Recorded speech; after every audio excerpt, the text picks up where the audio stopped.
Test. All right, not bad. All right, a little loud. Are we good to go? Little hum. All right. We'll call the meeting to order. And I'll entertain a motion for the committee to convene an executive session, main office conference room, pursuant to Rhode Island General Laws 42-46-4 and 5 for the purpose of one, discussion regarding personnel pursuant to Rhode Island General Laws 42-46-5A1, and then we'll consider and vote on a motion to adjourn and reconvene in open session. Do I have a motion? I'll make that motion. Motion by Mr. Chonas. Do we have a second? Second. Second by Ms. Azanero. All in favor signify by saying aye. Aye. Aye. Any opposed?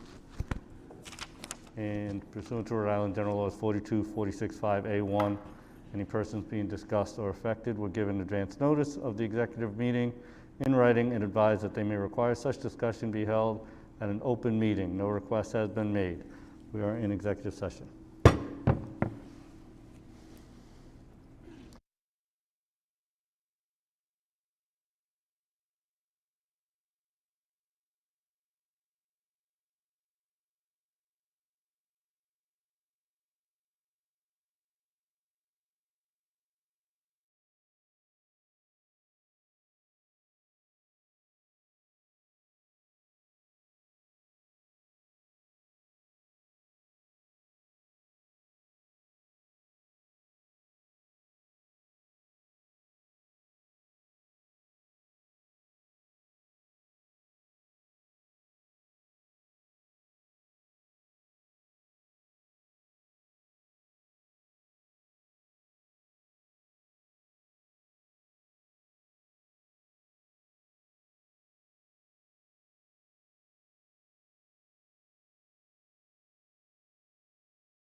Okay.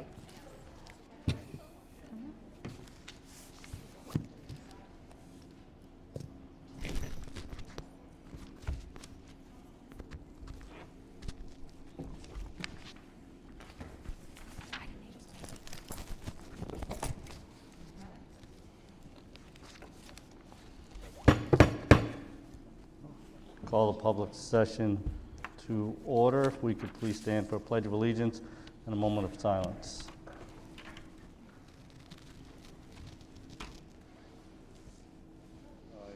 Pledge allegiance to the flag of the United States of America and to the republic for which it stands, one nation, under God, indivisible, with liberty and justice for all.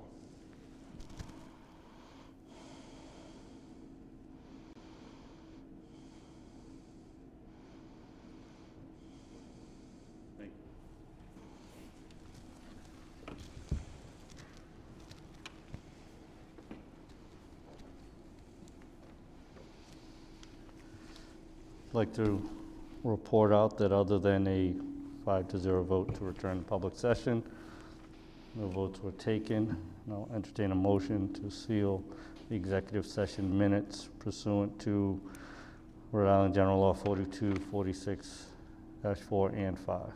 I'll make the motion to seal executive session minutes. Motion by Mr. Brandel, I'll second. second by Mr. Chonis. All in favor signify by saying aye. Aye. Aye. Any opposed? Motion carries. The next item is student liaison, Grant Wozencroft. Good evening, everyone. There are a few things that I would like to share with the committee today. Firstly, East Providence High School hosted a successful blood drive a few days ago. We hoped for around 25 donations and were able to exceed this number.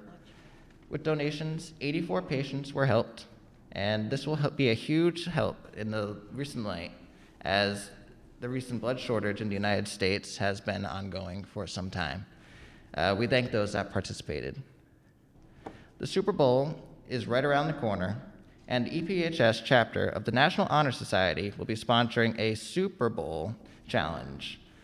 We are trying to collect 1,000 cans of soup by Friday, February 11th. There will be 2 trash cans located in the front of the cafeteria. One will be labeled LA Rams, and the other will be labeled the Cincinnati Bengals. Students and staff will place their donations in the bin for the team they wish to win the Super Bowl. All donations will support a local East Providence food bank. All members of the National Honor Society will also be participating in the Great Kindness Challenge from February 7th through the 11th. Each member will be encouraged to complete 50 acts of kindness. If the NHS meets these national requirements, East Providence High School will be designated a Kindness Certified School by the Kids for Peace Foundation. In other club news, students from the EPHS Environmental Club will be planting saplings in the yards of East Providence residents in partnership with the nonprofit Tree Plenish in order to offset the amount of paper used by the high school in 1 year. The club has 190 free saplings to be requested by residents on a first-come, first-served basis. The deadline for the requests is April 7th. Joel Ares, Alex Crowley, Caleb Cady, David Costa, James Davey, and Aiden Tyler placed second in Rhode Island for the Cyber Patriot competition. They were tasked with securing computers by finding and fixing cybersecurity vulnerabilities in virtual operating systems. Congratulations to them, and way to go on representing Townie Pride throughout the state.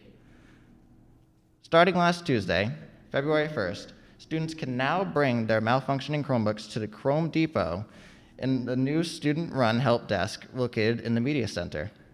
If anyone's Chromebook has a technical issue, they can bring it to the Chrome Depot for troubleshooting. If the issue is not resolved, the help desk will take the school-issued device for service and issue another Chromebook until the original one is repaired. Accidental damages, uncharged Chromebooks, and issues with lost, missing, or stolen devices should be brought to the main office. Every Friday, the Townie Pride Cafe will be creating different take-home meals for teachers and staff after the long workday. This will include an entree with 2 sides and a dessert that will serve a family of 4. A sign-up sheet each week is now sent out in order to sign up.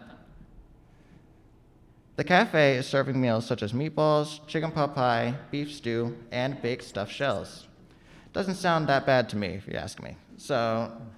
Those interested can find information in their emails.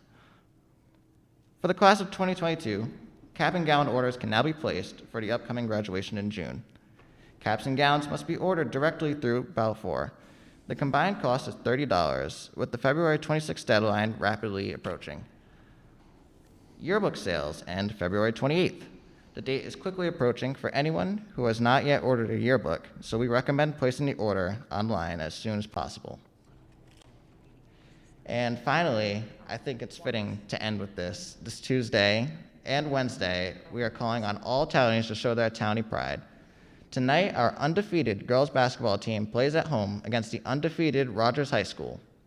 It was Townie Tuesday at school, so students wore their townie gear to show their support. On Wednesday, February 9th, our boys basketball team plays at home against our rival in the state, LaSalle Academy. Students will be wearing red and white. Thank you all. That is all I have for tonight.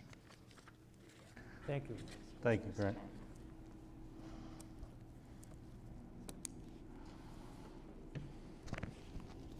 And Grant he had joined our building committee meeting last night, working on his pathways.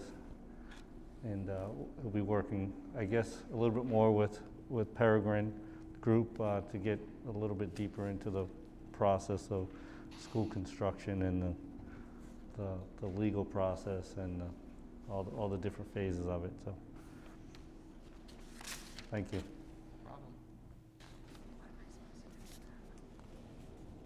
Next item, please. The next item is the consent agenda with communications, correspondence, homeschool requests, and approval of minutes for the January 11th, 2022 executive session school committee meeting and regular school committee meeting, the February 1st, 2022 special executive session school committee meeting, as well as the special open session school committee meeting and the January 10, 2022 building committee meeting.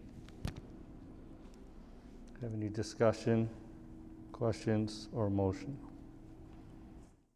I move to approve the consent agenda.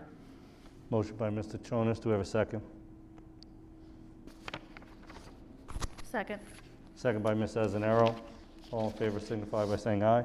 Aye. Aye. Any opposed? Motion carries. The next item is PTO, PTA, EPLAC reports.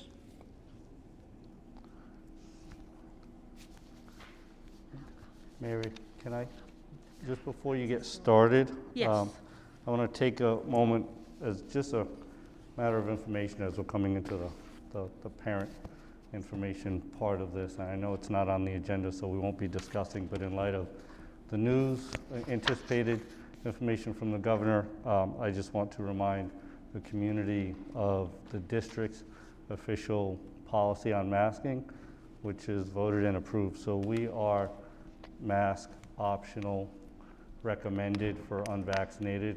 The policy is available absent a mandate, which means the governor removes a mandate and the district is no longer mandated by policy.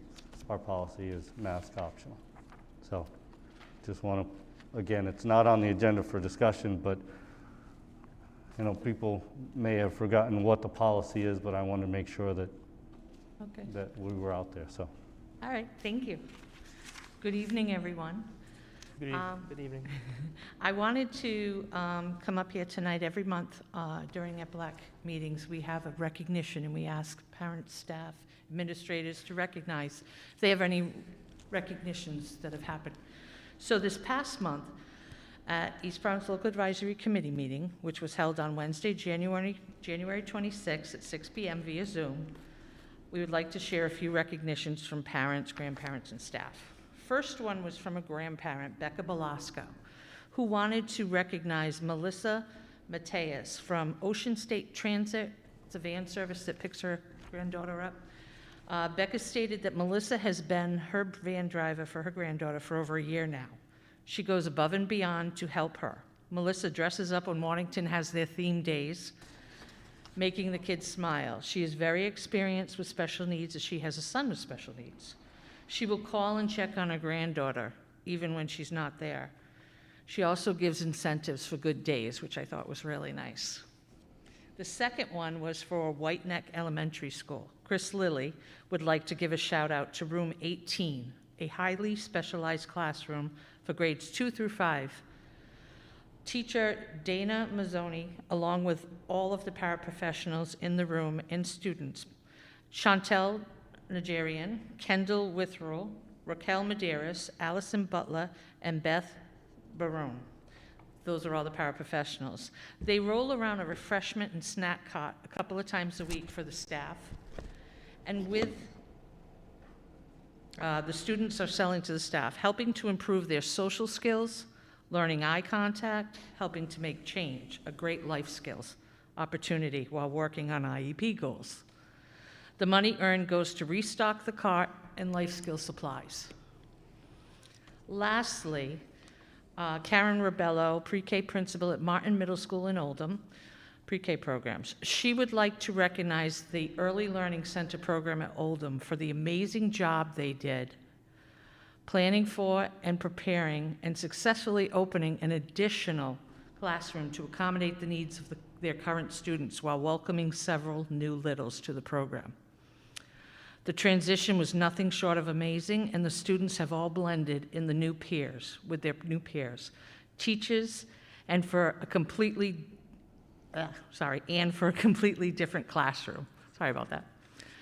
So, that was all positive things, which was great to hear. I'm sure you all received, we're starting to talk about the 14th Annual Special Needs Program. I emailed everybody today. So I just wanted to make sure everybody had gotten that in their emails today. So if you have anybody to nominate, we are currently seeking nominations for educators, paraprofessionals, support staff, therapists, programs, students, and community resources that provide consistently outstanding services for special education students, especially in the area of inclusion. Once all the nominations have been received and the recipients have been chosen, there will be a recognition program reception in May. We're working on a date on that. We've talked to Chef Walker about having it at the high school. So we're working on all of that, details to follow. But I just wanted to mention that. If anybody has any questions or needs anything, let me. That's it. Thank you so much. Thank you. Thank you. Any other PTO, PTA? I just want to follow up with Mary because I do attend all those meetings. And at last year's recognition, we may have mentioned the fact that we think that we need to start helping out with that recognition night. I am also meeting with the chef tomorrow to discuss options that would be financially feasible for us to keep it in the high school and to not go somewhere else. So that our students would be able to serve us by then and hopefully, and be able to eat the food that is made by them. So I don't need an answer now because that's not what I'm asking for, but I'd just like to remind us that we did make that announcement that we think we could help them out. I'm on not only the EPLAC, but I'm also on the subcommittee, which we talked about last night at the meeting. So they're looking for answers from me, and I don't have any at this time. So if we could look at those numbers and see what we can afford to give them for, at least for food. I know that every year, EPLAC has always reached out to the PTO, PTSAs, and the PTAs in our district. I also know, as being president of one of those PTSAs, money is tight right now. I know some schools are doing better than others, but it's hard to ask them to give what they've always given instead of what they can give. So I think that's the way we're going, is we're going to ask them to give what they can give this year to help offset the cost. We're not looking to have a full-blown, 7-course meal, but to do something to honor the people being recognized is the way we would like to go with this. The recognition is first and foremost. The meal afterwards, or whatever food is afterwards, is just, second to what we're there for. So I will ask again that this be brought up on the agenda next month to discuss it so that they can come up with some kind of budget to move forward the board. Thank you. Superintendent, with LACs being somewhat of a, not requirement, but encouraged by RIDE for districts to have, obviously they serve, they're district-wide, differentiating them from your PTAs and PTOs. I think was why we had previously said, it was appropriate for us to support. And I would actually maybe recommend that those conversations are with Leslie and her office very closely, so that it's a joint request coming from, not just from EPLAC, but actually through that department. I think, in my opinion, you're right. EPLAC cannot fundraise. They're not allowed to fundraise for themselves. Could a PTA fundraise for them? Yeah, could. Let's just, Yeah, anybody let's could. find out what it might be to, You have to that- put Yeah, in we're the- gonna talk that tomorrow and then come up with the Yeah. numbers. Yeah, and then approximate, sorry. Approximate numbers and an approximate cost of people, and then we can go from there.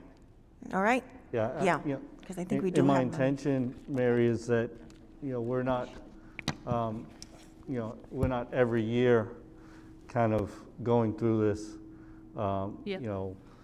benevolence, type thing where, I think it should be kind of standard procedure, expected that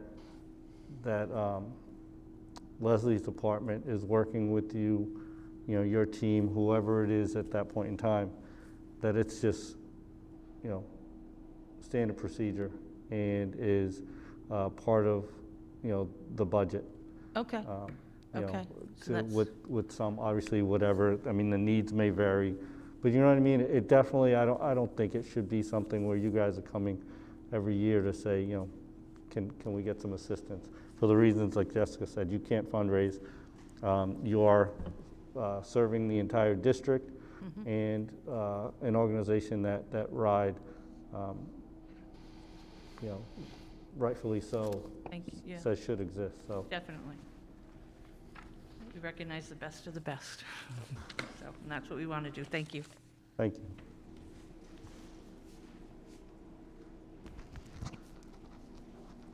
Next item, please. Next item is public comments, 1, agenda items.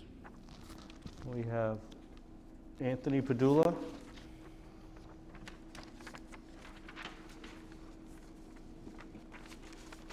And Tony, if you have Tony, if you have non-agenda or whatever, it doesn't matter as well. What's that? It said if you have non-agenda items, rather than waiting until later, I'm Okay. not concerned, so feel free. Non-agenda. This is non-agenda? Yeah. Okay. Hi, everybody. For people that don't know me, my name is Anthony Michael Padula. Thank you. On December's meeting in 2020, you talked about a facilities plan that would cost around $9,000. You approved it, the contract in January of 2021. You mentioned at that meeting you would have the report in August or September.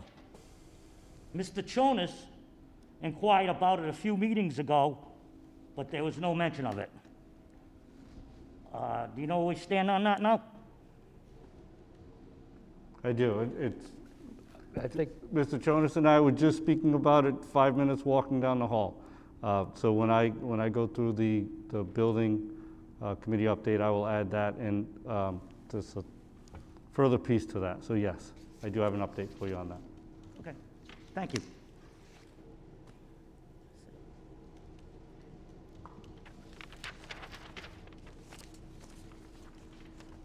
There are no other. So next item, please. The next item is the superintendent's report, starting with the RI LEAP Support Network by Dr. Bowler. Yes, the first item is the LEP, just a brief description of the progress of the LEP, Dr. Bowler. So I'm going to give a little bit of background information and tell you a little bit about why the district is involved in this RIDE initiative and where we are in the process. So the district is participating in a RIDE initiative called the LEAP District Support Program. And the program is designed to help the district build structures for improvement and sustainably and strategically invest resources to meet the needs of school communities which have been disproportionately impacted by the pandemic. Now, East Providence was identified along with 8 other districts by RIDE who would benefit from participating in this program. And they used the specific criteria. And those criteria were our COVID metrics, for example, our case numbers, our hospitalization rates, mortality rates, and vaccination rates. They also looked at academic performance on the RIDECast pre and post pandemic. School, climate, and student well-being, for example, attendance, chronic absenteeism, SurveyWorks climate data, and the percentage of students from historically underserved groups, such as the students who qualify for free and reduced lunch, students of color, MLLs, and special needs students. Now, by participating, the district will receive supports and resources, which include matching funds added to our ESSA funds, our ESSA 3 funds, up to $3 million. And I can tell you that the district will be applying for $3 million. Participating in a series of workshops focused on continuous improvement and strategic planning. So we will be involved in a series of facilitated workshops over the next couple of years. We have a LEAP fellow from RIDE assigned to the district to help us with this work, and we have ongoing engagement with a group called Proving Grounds from Harvard to help us over the next year and a half focused on continuous improvement and strategic planning. So the district has a delivery team, and it's made up of central office folks, principal, a coach, and we have been meeting with the Proving Ground people. We've already attended 2 workshops. We will attend a total of 9 workshops over the course of 2 years, which is our commitment. So we are in the work now. We will finalize and finish all aspects of the projects and the work by 2024. And so our focus, the district's focus, is math, and our focus needed to align with one of the 5 priorities, the LEAP priorities, and our math focus aligns with the priority of excellence in learning. So we have begun the work. It is, I would say, a lot. There are the sessions that we are required to attend, which are half-day sessions, and along with that, there is a lot of outside work, the gathering of information, the teasing through data. Other than that, the work will continue till 2024. Any questions?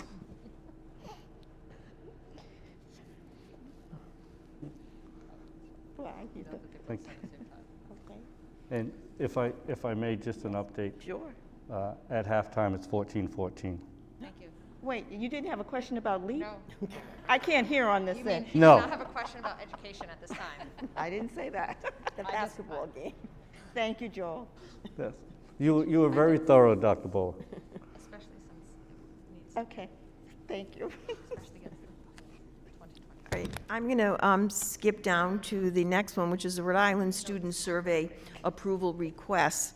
The East Providence Prevention Coalition is requesting that East Providence conduct the student survey, We have participated in this every year. Last year, they did not have the survey, and this survey produces results for the East Providence Prevention Coalition.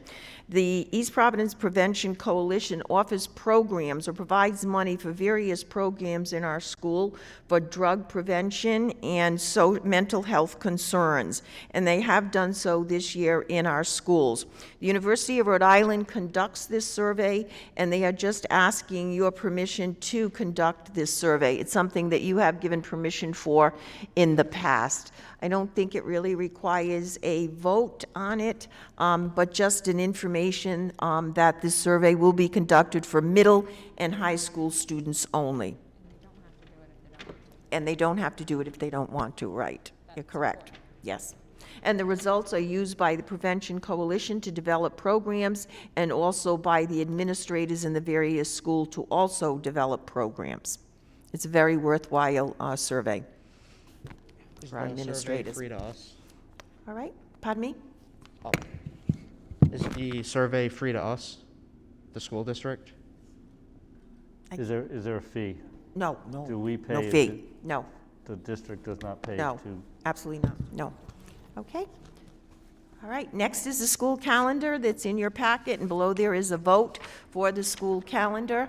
The vacation weeks are the same weeks throughout the state. RIDE sent us a calendar. There are no professional development days in this calendar, as was the case last year, because the RIDE did not offer those. If you wanted to add those professional development days, you would have to add them to the 180 days, making 184 days of school, and that's not in our contract, so we're not able to do that. So if you look at the calendar, we have naturally the primary day off, which is required by law, the election day off, and you'll see the various regular on the bottom, the days that there is no school: Veterans Day, Thanksgiving, the Christmas holiday, Martin Luther King Day, of course, our winter and our spring recess, Memorial Day, Good Friday, and graduation would be June 2nd, tentatively, and the 180th day of school would be June 15th. Now, if by chance next year we go to 181 days due to snow days, the 16th is a federal holiday, and we'd have to add that to our calendar and go to the 17th.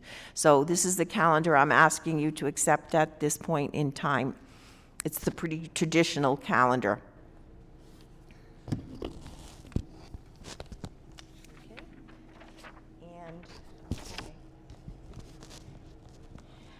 And next is the stars of the show tonight. And that is the program of study for the high school, which will be given by Mr. Black and Mr. Currier, and then the program of studies for the middle school, which will be given by, and Mr. Hanlon. I don't want to leave out Mr. Hanlon there. And the middle school, Dr. Perry and Mr. Messier will present the handbooks for the two middle schools. So Mr. Black and Mr. Hanlon and Mr. Currier, if you'll come forward, please.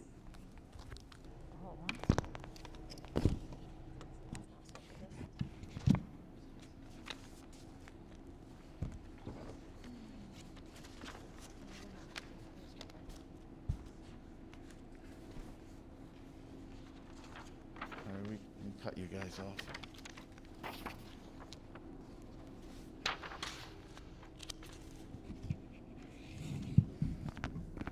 They were, yeah. Can we start at slide 5?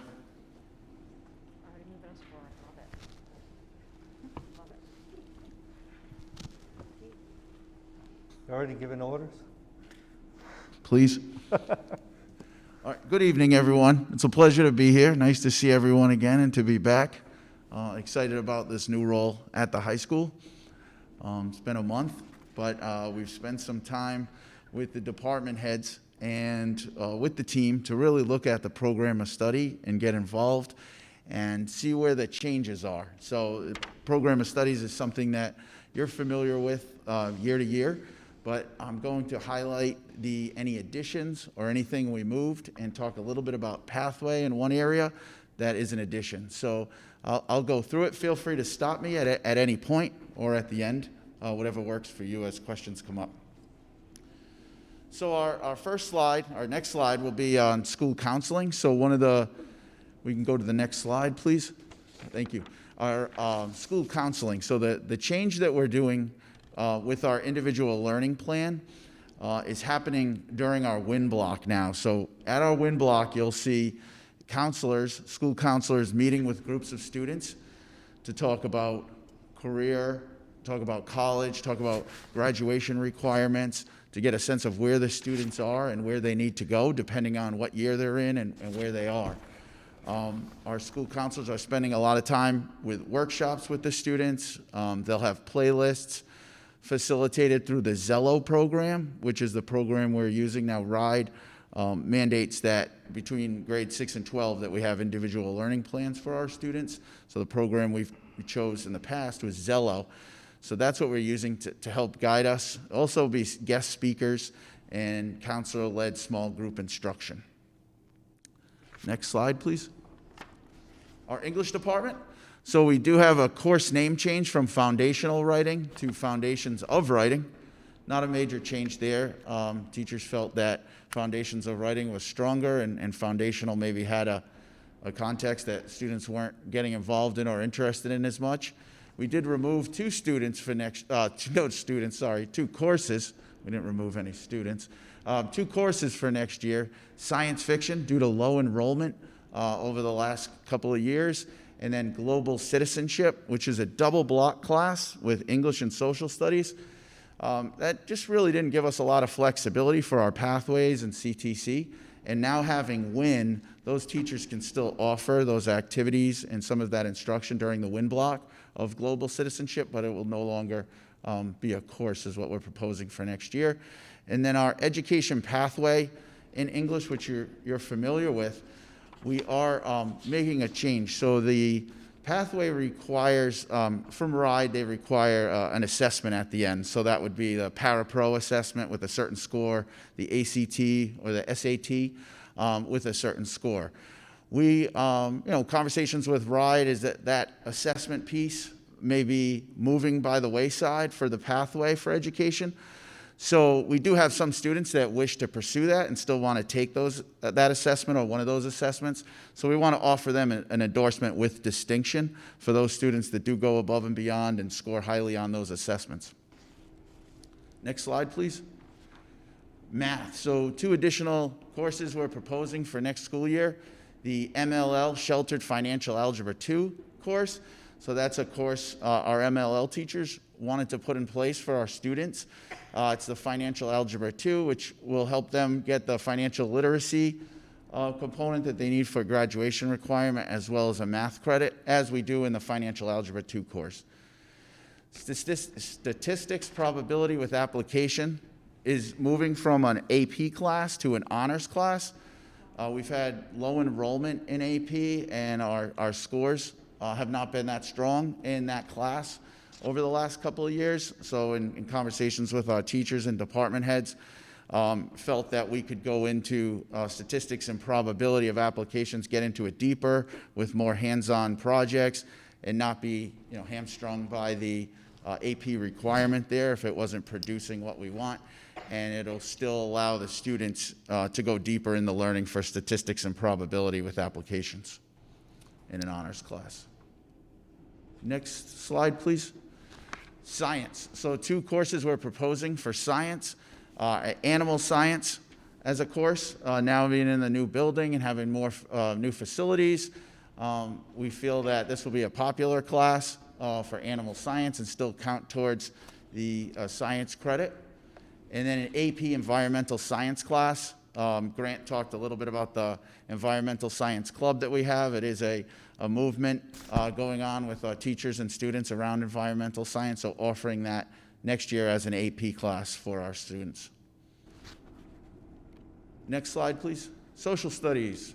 We always have a lot in social studies. World history. So MLL sheltered editions for our, we've offered these courses in the past and now bringing them to our MLL students. Holocaust, genocide, Cold War, military history, human rights, and world human geography. We are looking for approval from Rhode Island College for the following 2 EEP courses. So that would be a Holocaust and Genocide course as well as a human rights course. That approval, we should know that soon if that is going to be approved or not by Rhode Island College.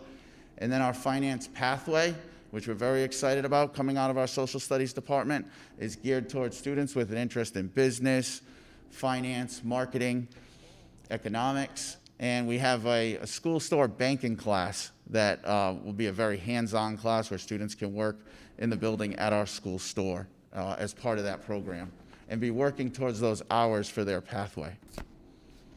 Next slide, please. Fine arts. So our fine arts, we're looking at a senior art internship. This is for students that have taken 3 years of art, and now in their senior class, they would be assigned to a first-year art class and work under the guidance of an art teacher. It'd be a pathway course for education, possibly art education, where students will have an opportunity to almost work as a student teacher during their senior year under that art teacher in that class, giving more hands-on experience and more hours towards their pathway. Also looking at adding painting and a drawing course for our students is something we didn't have specifically, as well to the fine arts. Next slide, please. World language. So our world language, we're looking at, in the past, you might remember, we had an East Providence biliteracy seal, which students were able to get. Last year, RIDE began with the biliteracy seal for RIDE. Try saying that with a mask a lot. So that is an assessment that the students took for proficiency. However, there's not a lot of flexibility with that assessment. So if you take that assessment and you're not proficient, you have to wait 90 days before taking the assessment again. That's problematic. Just there's not much flexibility for students waiting 90 days. And we've got a lot of questions from families regarding that as well, students that did not meet proficiency. So students will still take that, but they'll also have the opportunity for an East Providence biliteracy seal, which is something we've offered in the past, which will allow them to retake the test and not have to wait the full 90 days. Other districts are doing this, and this was a recommendation from the Foreign Language Association in Rhode Island. Next slide, please, or is that, yep, no, so now it's Mr. Hanlon. So I'll be happy to take any questions of anything that was mentioned tonight, or anybody has any questions on anything. I don't mean to throw this at you. I know you've only been there, so if anyone can answer this. With all the graduation requirements that RIDE offers, like makes us do, and then we have all this to offer, how is it possible that a student is able to take into consideration everything that they're supposed to do and all the electives that we have as well? So I'm sorry, can you clarify? With all the different histories, but we have to have U.S. history and civics as one of them. Mm-hmm. And then the Englishes, and then the sciences, the different sciences that you have to take based on RIDE. How is it possible for our current students or students coming into the school to take advantage of all this other stuff? I got you. So they really wouldn't be able to take these are elective classes. So in kind of what I was talking about in the beginning with our counseling department and looking at, their graduation requirements, where they are, where their interests lie, that's where students would be able to pick and choose. So there are a lot of electives that we offer, and the reason's really around student choice and student interest. It's not comprehensive, so you would take all of them or be able to take a huge amount of them. But at the same time, you would have the opportunity, students would have the opportunity to take those classes.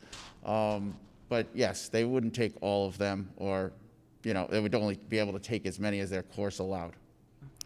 So I'm going to just add to that. Right now, in fact, tonight at the Board of Education, the new secondary high school standards are going before the Board of Ed tonight, and they're going out for public comment. on those requirements, they have become more flexible, Jessica, on those requirements. So therefore, they're going to have courses which we call with flex credits, so that a student can take a course that may be related to math but not be a math course, and they would get the math credit for that particular course. They're also looking at giving credits for internships that provide for students in their junior and senior year as they go out into the workplace of their career of choice as well. They're requiring things like all students take Algebra 1, Algebra 2, and Geometry. There is a highly critical element in these, is that they were requiring all students to take 2 years of a foreign language.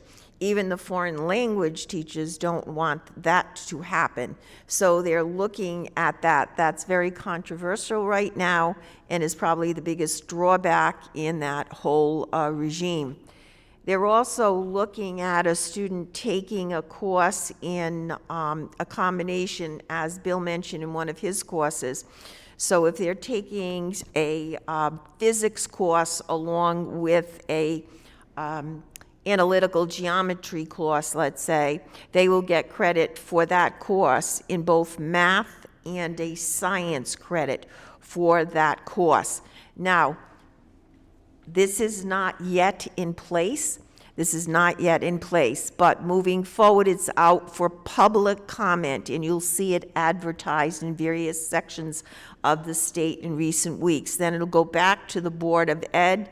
It will not be for this year. I believe they're thinking of the class of 2027, where this will be implemented. But they're hoping, and we spoke quite loudly, I'm on a subcommittee there for that. We spoke very loudly about the need to open up for CTC credits for students who want to take pathways and for those CTC courses. Bob Hanlon's very well aware of that as well. So we're hoping to open up the courses so students can take more of the elective courses. I believe the total number of credits that RIDE is requiring now is only 20. The rest is up to the district. And again, those can be flex credits. Just to follow up. Right now yeah. is a suggestion. So, for a student who takes Algebra 1 at the middle school level, which started many years ago, handful of years ago, you're kind of in a disservice going to the high school because that doesn't help you. Am I correct? No. Now it does. Now, well, it will. Okay, Right it now, will. you're right, it does not, and that's in the regs as well. If they take, for example, a foreign language, and they take a full year of a foreign language in the 8th grade, they're going to be counting that now as a credit. Same thing with what you just mentioned as well. The Algebra 1, because Algebra 1 is Algebra 1 is Algebra 1 from a former math teacher, and so they will be counting that as well if all these regs pass. Okay, but not till 27. That's, right now, I The believe it's the class class of of 27. 2027. Right. They have to phase that in. Sandy, is it 2027 or 2028? I think it's 2027, because they have to phase it. You can't just, implement that. So It they're would going to be phase it next in. year. It would be not this coming September, but a year from. Just to build off that too, we've adjusted our credit requirements over the last couple years and put more flexibility in what students have for choices. So where you used to have to take English 9, 10, 11, 12, now there's some flexibility in what that, let's say, English 12 is. So you may want to take poetry or, some of the elective courses, and that will count towards that requirement.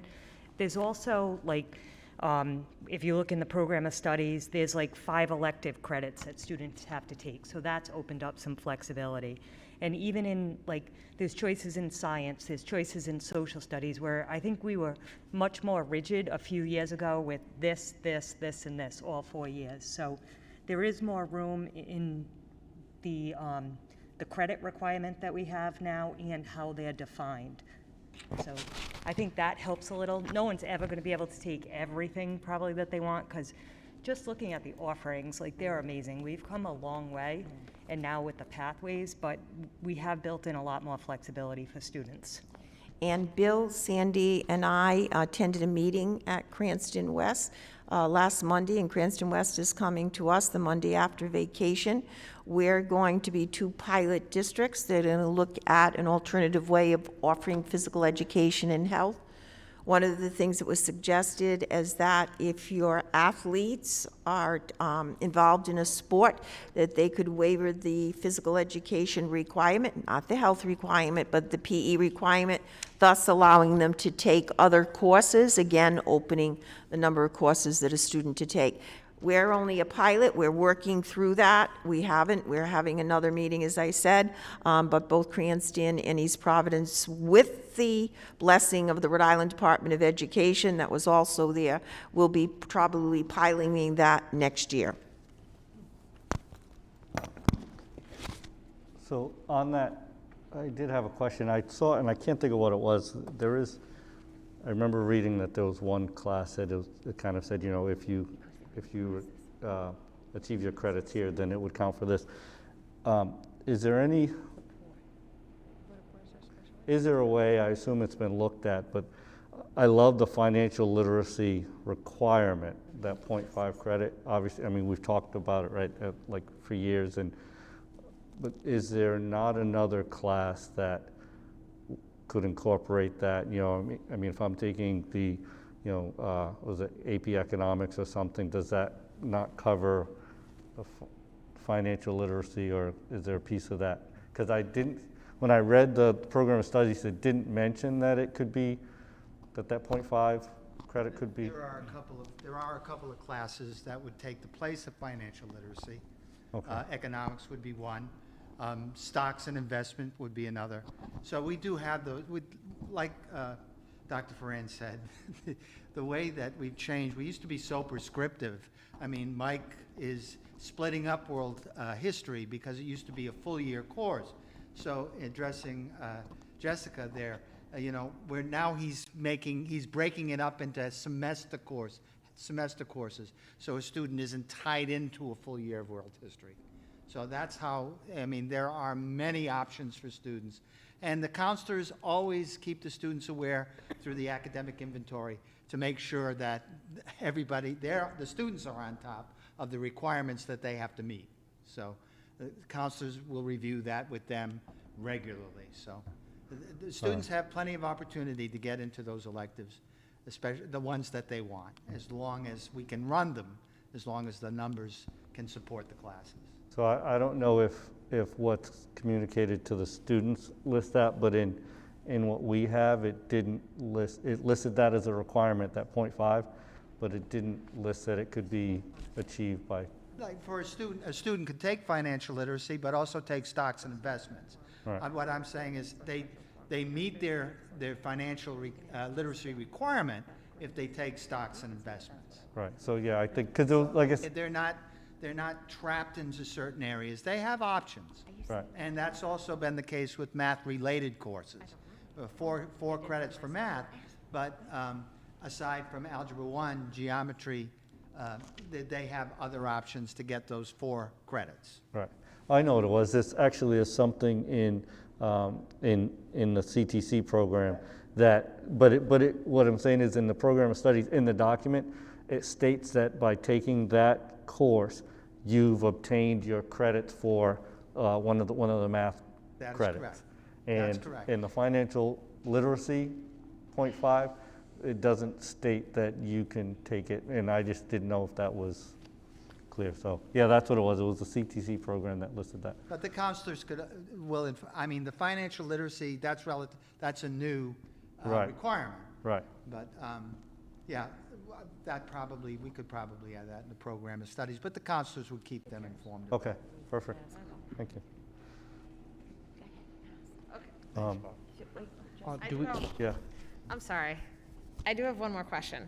When students come to the high school or move on to 10th or 11th grade, do they get and you may not know this, and I don't expect you to, but do they have a course selection form that gives them the option? So under physical education, it's physical education. Then English, there are like 6 options. And then are they able to look at that kind of form to give them the options instead of looking at something like this where they're a little overwhelmed? Yeah, so what I saw today when I was observing a WIN block with the school counselor, there was a group of students in there, 6 students. The counselor had a document and had them select, okay, what have you taken? What have you already taken in your first 2 years? And what are you taking right now? And figuring out what the credits were and where they needed to go. The Zello program that we talked about has the program of studies, which does need to be, updated, but it does have a program of studies within Zello as well. So as Mr. Courier said, the conversation's happening with the counselor. The students are going through a process with their counselor, finding out how many they have right now, and then seeing what they need. And while they're doing that, part, these are the options you could take. Those are the conversations the counselor is having. Okay, and that's being extended to the 8th graders at the middle school level? So that they get a piece of paper that says, okay, and I'm just going off, so for world languages, it would be like French 1, French 1, honors, Spanish 1, like they can see what is offered. Yes. And then if you move down to math, you have whichever maths are available to them. I just want to see if there's a document that these students can see, a hard copy of something that they can see. A course selection sheet, that's what she's looking at, Thank course you. selection. And that's what we For do with ninth the 8th graders, grade. 10th Yep. graders, 11th graders, and 12th So we'll be graders. going down there. Tonight is a big night because it approves the program of study. We have future scheduling ready to roll in Skyward, and we'll start going through that. They'll be meeting with, our counselors will be meeting with the students from Riverside and Martin in 8th grade and their counselors and going through, these are the offerings, this is what we have, these are credits. And they explain the whole process. Usually they're gathered together. And then they'll take questions from families after that as well that come up because it's happening during the school day. They have done them at night as well, where families would come in at night as well to go over course selection. Thank you. I'm only asking this, and this is an overwhelming building, and now we have it's just amazing, and the offerings are so vast that I just want to make sure that our students understand what is offered and their families understand what is offered, and we make it as simple as possible for them to understand and to follow so that their senior year doesn't come around and they're like, well, we didn't take that and we didn't know. So I just that's where I'm just looking at. Not to mention, if now that Pathways, that's a whole nother option for students, and you want to finish your classes as fast as you can and get them done so that you can offer those programs. So that's just where I'm going. At the open house just a couple of weeks ago, we had, 200 students? And all the corps were represented in the cafeteria. So we're getting the information out better than we ever have.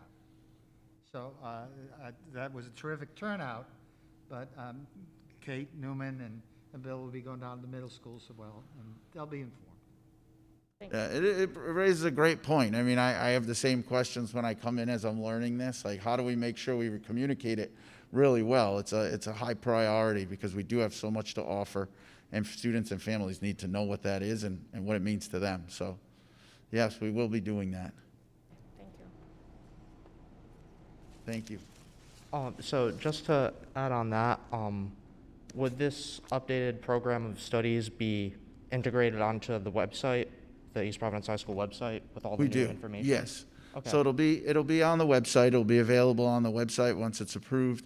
It'll also be the guidance counselors will also have it updated in Skyward. The descriptions will be sent out to the students as well, and then we'll review it through small conversations with guidance.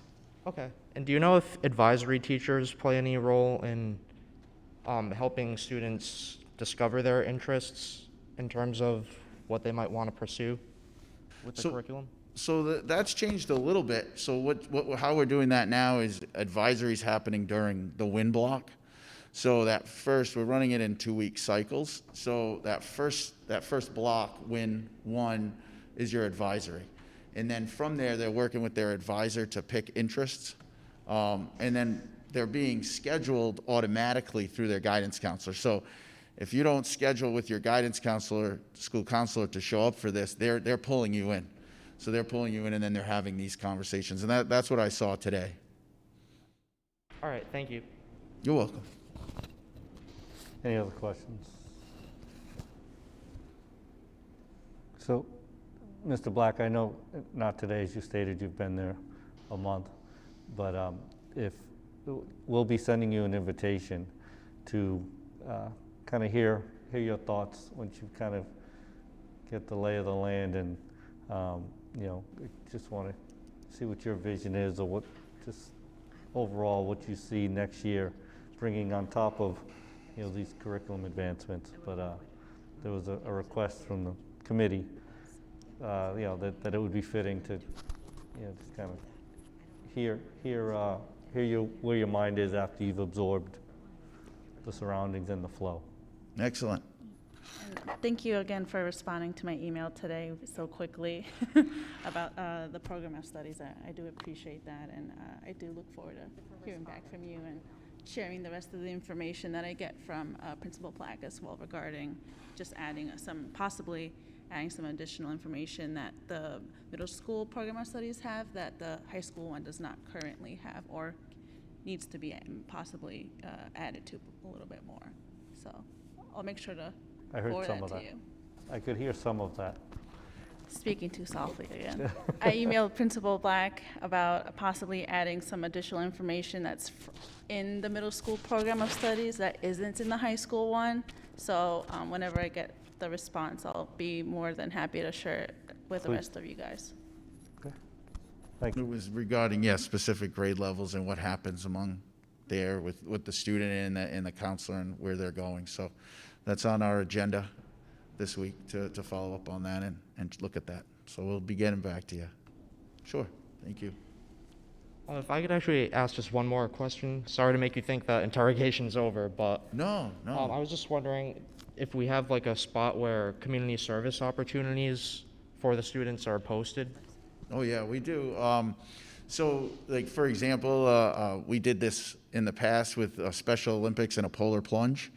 So that's been a big part this week, a big announcement for that, where students will get community service hours to go down to also raise money for that, for the Special Olympics, and competing against other schools. So that's one opportunity that just came up this week. But as opportunities come up from the community to reach out to us, we talked about open house. Mr. Courier talked about that a couple of weeks ago. We had a lot of students in attendance that night, so they were able to get community service hours because they were here for quite a long time talking to students and families about the school. So it's definitely become a big part of the school where we are, and the students are very well aware that they need to get those hours. Just like we were saying, those conversations before about credits, like today, it came up about this is what it means, this is where your hours are. Kids were thinking back, what did I do before, what do I need to do? So yes, there's a lot of opportunities for that. All right, thank you. And yeah, I just want to say that as a 2018 graduate, it's amazing to see how far everything has come. I mean, I feel like I graduated 20 years ago, just seeing how much that everything's improved. So great job to everyone involved. It is, and this is, I could take no credit for it because I just showed up, but it is great, and it's a really robust offering of courses for the students, and I think it's going to get students excited about learning, which is where we want them to be. Thank you. All right, thank you. Any Mr. idea Hanlon, hold on. the score? 1 second, Ben, can you switch that over?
apologize for not officially taking a vote to recess, but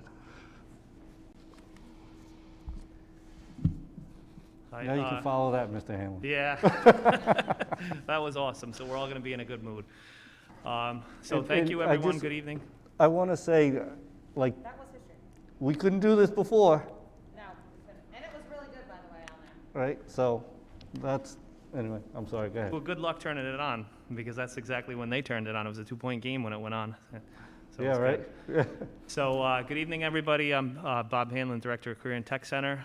I'm glad to be here tonight. So the two big changes that we have to our program of studies really is going to go along with what we're doing right now in applying for accreditation for the electrical program and the health occupations program.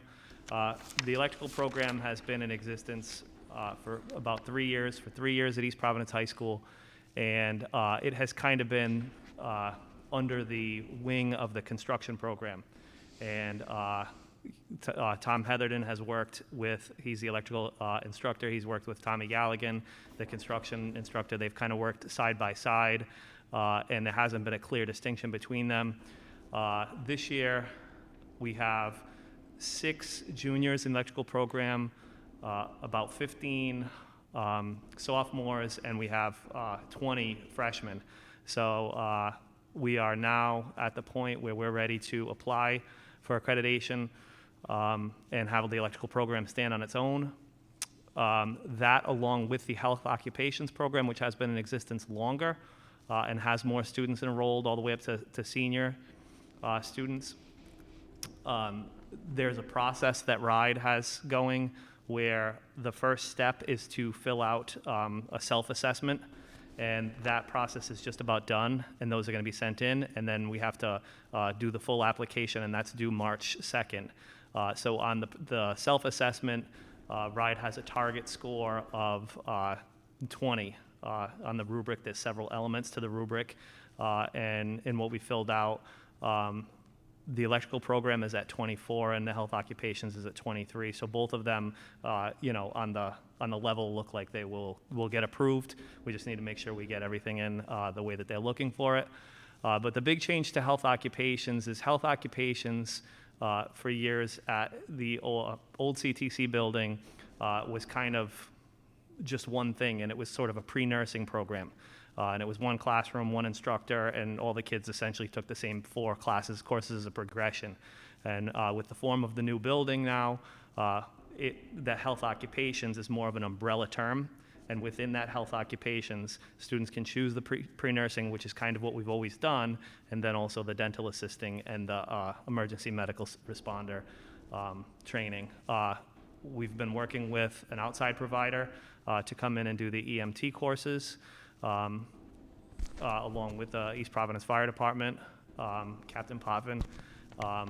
The dental assisting is up and running, and it's gonna, you know, we're gonna get a new cohort of students next year. There's a lot of interest at the open house and a lot of interest we've been getting with the application window, which opened up on February 1st. We already have over 160 applications, and it's only been open for a week. So that's for the entire CTC. So there's a lot of work and a lot of enthusiasm and a lot of excitement about the potential of getting both of those programs accredited. And of course, there's more money in the form of the categorical that comes with the accreditation of those programs. And then the only other big change, significant change, is the name of the computer science program to information technology. And that is mostly to align with the way that the career and tech centers across the state call their programs as informational technology, and then also sort of like a distinction between the elective side of the high school computer science courses and the career and tech. There is some confusion with students when they're picking their courses and everything else. Is this a career and tech course? Is this a high school course? And so we just want to make sure that there's a clear distinction there and to try to eliminate confusion where possible.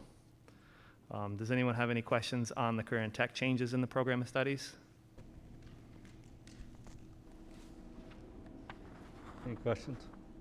I want to thank you personally. I know you've been busy expanding and just deepening, and you and the team. So I'm excited to watch this over the next few years. And again, I look forward to even the adult class component, coming in for the district, for the community, for the district as a revenue stream.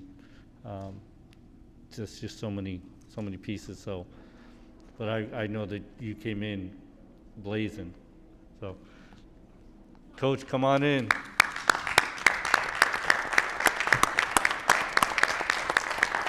Ladies and gentlemen, our undefeated East Providence girls basketball team. So, ladies, we watched you close it out. We turned it on here on the big screen with about 3 minutes left, and we watched you close it out. I mean, that was poise, that was determination. You guys, you killed it. So.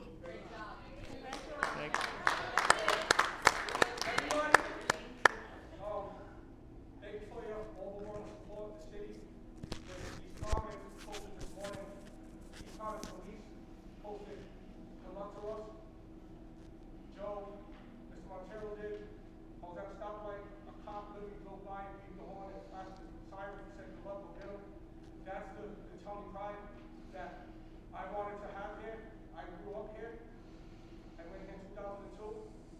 So what these girls are doing right now is absolutely amazing. It's all them.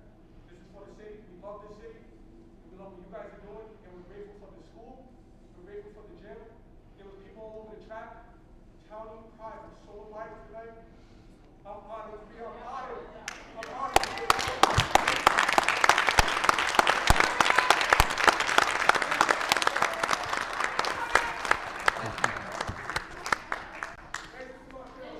Thank you. All right.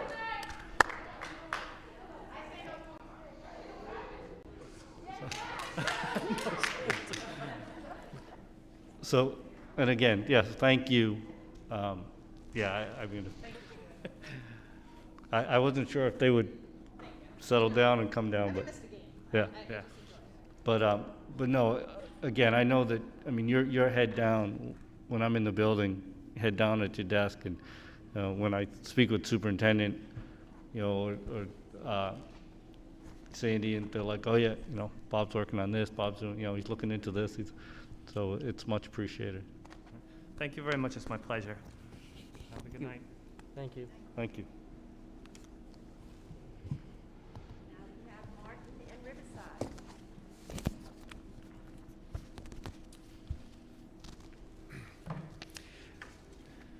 There we go. Thank you. Good evening. I'm Robert Perry, the principal of Riverside Middle School. I'm happy to be here with Shane Messier, who is my new partner at Martin Middle School. Shane and I collaborated, and previously Mr. Black and I had collaborated on the programs of studies. We set out to really not make a lot of changes this year. We know that we are trying hard to get our kids to get the student achievement back to the levels that they were prior to our having a year of distance learning. Having said that, there were a few primary changes that we're going to highlight tonight. Ben, please. So as we've reported, the math curriculum, the work with ed reports that we've been doing, the district team that was put together to work through the Rhode Island Department of Education process, we've chosen a new math curriculum. It's the Ready Math curriculum, the Ready Math program.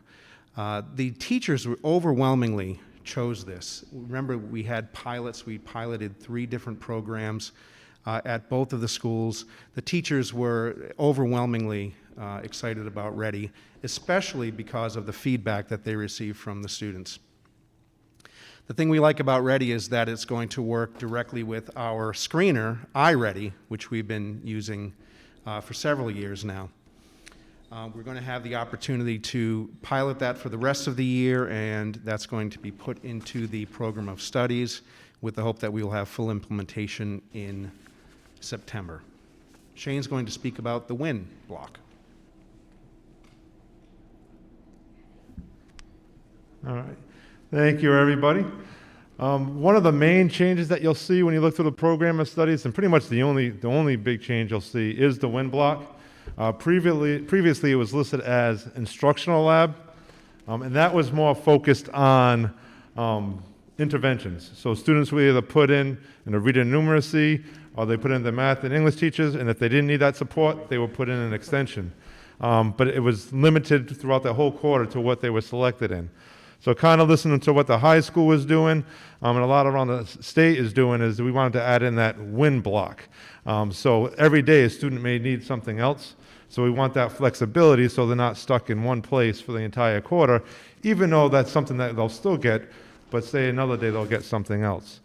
So the focus that we have this year here is we did it last year, but we're really focusing on it this year. And we're giving the teachers the leisure by team, actually, not even by grade level. So we gave like an umbrella of what we kind of wanted to see. We did want to see those math and English supports, but then we also added in things like social emotional supports. Knowing that what the students are going through the past few years, that's something that our whole school in Riverside included thought was a big part of that. We had student groups discuss it with us. They thought that was important also. And we're also meeting with our MTSS team, and our school climate team to kind of make that social emotional part of this. We actually had Tabitha in the building, and I know she was working with Riverside to review our Seltzer Pulse results. That was something that the students took just to see what they needed. And we're going to start implementing that in Q3. That hasn't been a part in it. So we did speak with our social workers, and we do have support professionals. They're going to be included. So we gave them all a grade level. They're going to be doing that inside of the wind block once a week to also help the students. We still have those enrichment projects that are going on. We have the academic support that's going on, and that's just not reading and numeracy. That's also if someone is struggling with an assignment, they can go see their science teacher now. That's that flexibility we were really looking for. So that's pretty much where it is now. By the end of this year, we're going to have a much better idea. Like I said, each one of our teams is actually doing something a little bit different. Our last PD day, we met with all those teams, what's working, what's not working, what their needs are. We're going to continue to do that. We're going to collaborate with Riverside. They're doing the same thing, trying different things. We didn't want to just force this upon the teachers in the school. We actually wanted to see what was working, what would work for them, what would work for the students, and slowly go on through the school year. And I think we'll have a better answer next year when we all come together. But it's really exciting. We didn't want to make it another academic class. A couple years ago, we did follow the students around, and it was a long, tiring day going from class to class to class to class. So it's also a nice little break in there where they can, it's everything combined in one. So it's an exciting thing, and we'll have a better layout for you going into next year. Is there any questions on the wind block? No? I guess not. Perfect, thank you. You did a great job.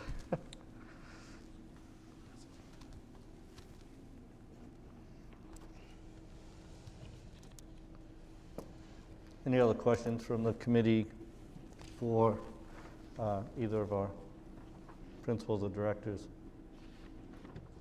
Good job. Thank you. Good job. Thank you, gentlemen. And I appreciate your patience for pausing for the game. Mine's not going in. Let me see.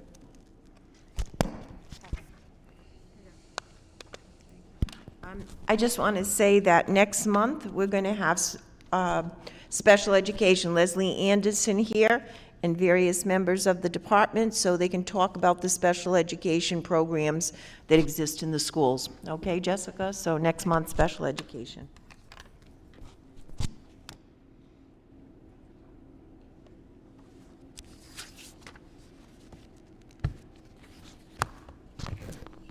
Next item, please.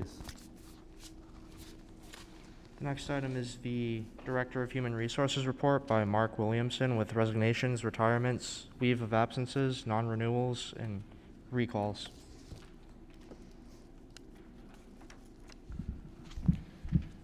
Good evening, Glad to see you're members still of the here. committee. I just want to briefly express my appreciation for my short tenure here and the treatment I've received from all of the staff that I've had the pleasure of meeting thus far. It's been a very welcoming environment, and it really has inspired me to put every effort into making a difference here as the new HR director. So I just wanted to give that shout out to all the folks that I've had the pleasure of meeting. So on your docket, you'll note that we had some resignations. Michael Worth, a teacher in math, Michelle Gallego, a paraprofessional in the Martin School pre-K, Nicholas Shattuck as the assistant athletic director, and Katina Gustafson, an art teacher, and Stacy Bentz, who was an administrative assistant in the transportation maintenance department. We also had a retirement of Laurie Reed, which will be effective June 30th of 2022. Laurie, at the time of her retirement, will have worked for the district for a total of 32 years. She began working for us in September of 1990. At that time, she was hired as a grade 4 elementary teacher at the Kent Heights Elementary School. During her tenure with the district, she served as a school counselor and elementary teacher. She will retire from a grade teacher at the Kent High School. We have one leave of absence listed on your docket. We have also delivered 4 non-renewal letters to various staff. We had no recalls. As far as appointments are concerned, we appointed Maria Ramos as a paraprofessional in the Oldham Early Learning Center, and that was effective January 24th of this year, 2022. Erica Jensen, a paraprofessional at the Martin Middle School Pre-K, effective February 7th of 22. And Daniel Pietrantonio, I practiced that and I knew I was going to blow it. Pietrantonio, excuse me for butchering the name, math teacher at East Providence High, effective February 2nd, 2022. Also in your packet, you received the second of a monthly report that you requested regarding the substitute teachers. And we've supplied it to you in the original format that you received last month and broken down by schools. And then you'll also note that we added an additional piece. As I was examining this, I thought it might be useful to the committee that they have an understanding of the fill rate that we have for substitute teachers. So we have a monthly absence report that actually comes directly out of our ASOP attendance system. And so that report was supplied to you this week, and I took the liberty of highlighting for you in yellow the fills that were needed on each day of the month. And this is district-wide numbers. This is for the whole district. This report did not break it down by schools.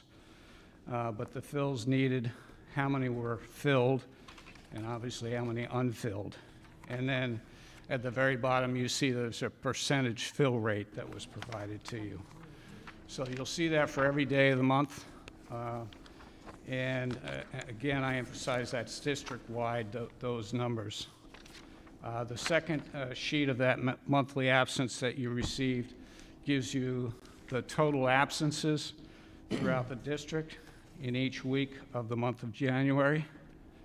And then again, we do have staff that it's not necessary to provide a substitute, so that's what the fill not needed column is. And then obviously those that are needed, how many were filled, unfilled, and again, the fill rate. So I'm hoping that that information is useful to you, and I'll certainly entertain any questions that you might have. Through the chair, Please. thank you for that report, Mr. Williamson. There's a lot of good information in that report, and thank you very much for that. And I was struck, it seems that there are a fair amount of retiree in the system that are substituting.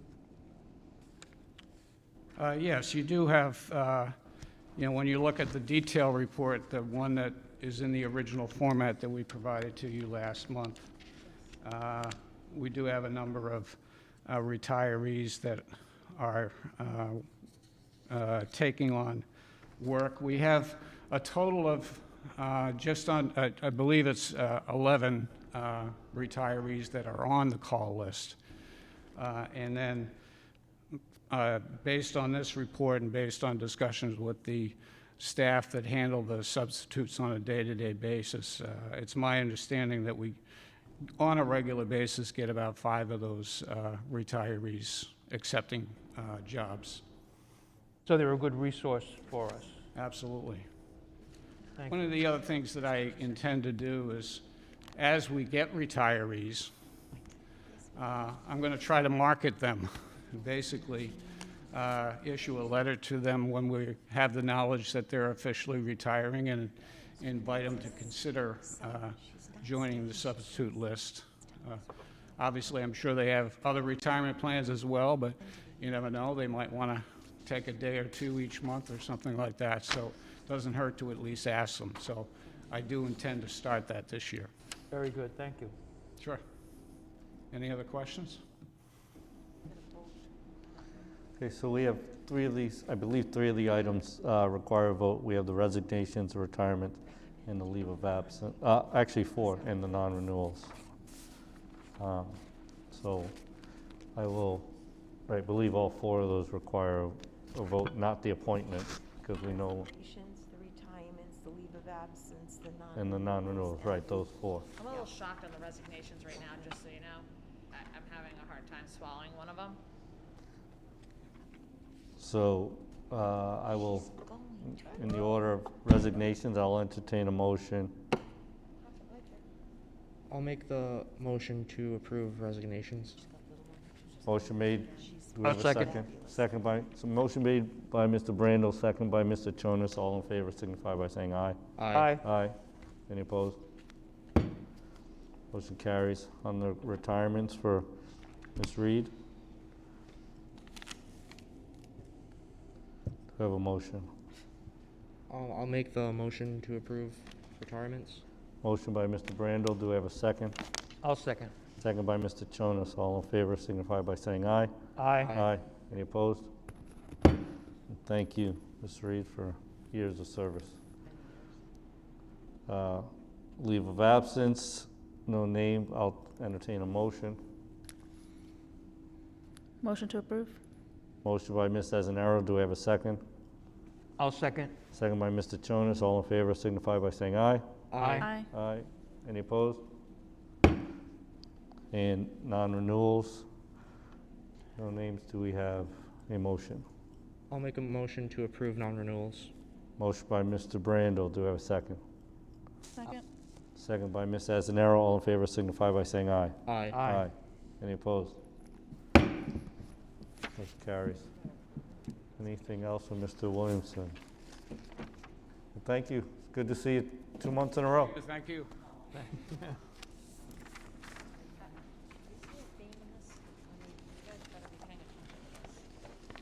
Next item, please.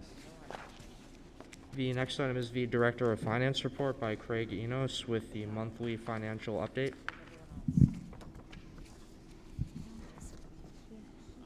Good evening, everyone. So a couple parts of the finance report tonight. Very briefly, for the current fiscal year that we are in, we are 12 weeks into our new fiscal year, and we're off to a great start. There are really no items of significance to report for the current fiscal year. With regarding fiscal year 21, for the fiscal year that ended last month, I told you I would come back with you for this month for a final, for where the number was at. So our projected year end as of today is $1,933,700. $969,984 to the good. This number is not final. We still do have expenses, a few expenses that are coming in for fiscal year 21, that the number will be coming down. This number is a result of savings that were realized primarily in the areas including out-of-district special education tuitions, salaries, and benefits. In addition, we had additional unbudgeted revenue, around $600,000 that came in. The increase in state aid that we got for last fiscal year, and as well as the CTC tuitions. This number that I just gave you has not been audited, but at next month, I believe usually by March, all of the prior fiscal year expenses have really been expended at that point. So the number that I'll give you for next month will be pretty close to what that final number is. I don't think it's going to climb up much, and I don't think it's really going to go down much. We're getting little invoices that just seem to be that were just missed at this point. I was hoping for this evening to have the fiscal year 2020 audit for your review and approval. Unfortunately, that final report has not been issued by Clifton and Larson, our auditors, but they have told me that that should be ready for the meeting in March. So I'll have the fiscal year 2020 audit for your review and approval at the March school committee meeting. Thank you very much. Thank you. Any questions for Mr. Enos?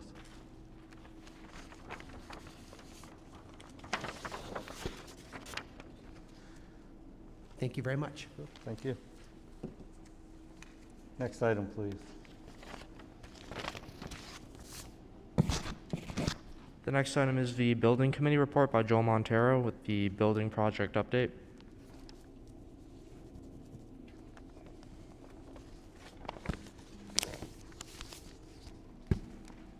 Thank you, Ben.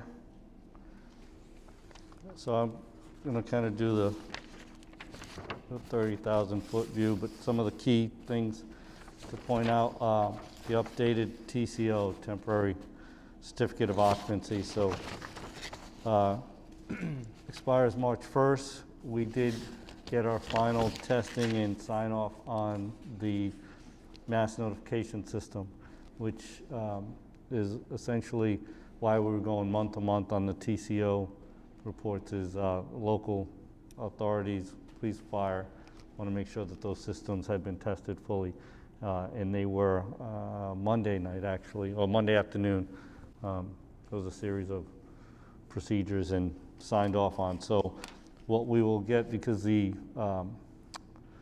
building inspector in the city does not issue permanent certificate of occupancy until the entire project is complete. We will likely see a certificate of occupancy now push out to, what date, Tony? Till September, right? Yeah, I thought it was through the summer. But so instead of being month to month, now that we've got that piece signed off on from a health and safety standpoint, that'll push out, and then we'll continue through the end of the project for updates. Commissioning, they still continue to go through and run all your testing for the different systems, rooftop units, terminal boxes, chillers. So still doing training. I know Ben and his crew have received some training on some AV stuff and other IT components. FF&E and technology is pretty much completed. There's still a couple pieces of equipment I think we're waiting on. We're at 90.1% complete based on the work in place. This punch lists are going on, in the evenings, the weekends, during February break, April break. There'll be punch list items addressed, and they meet weekly. One of several groups that meets weekly.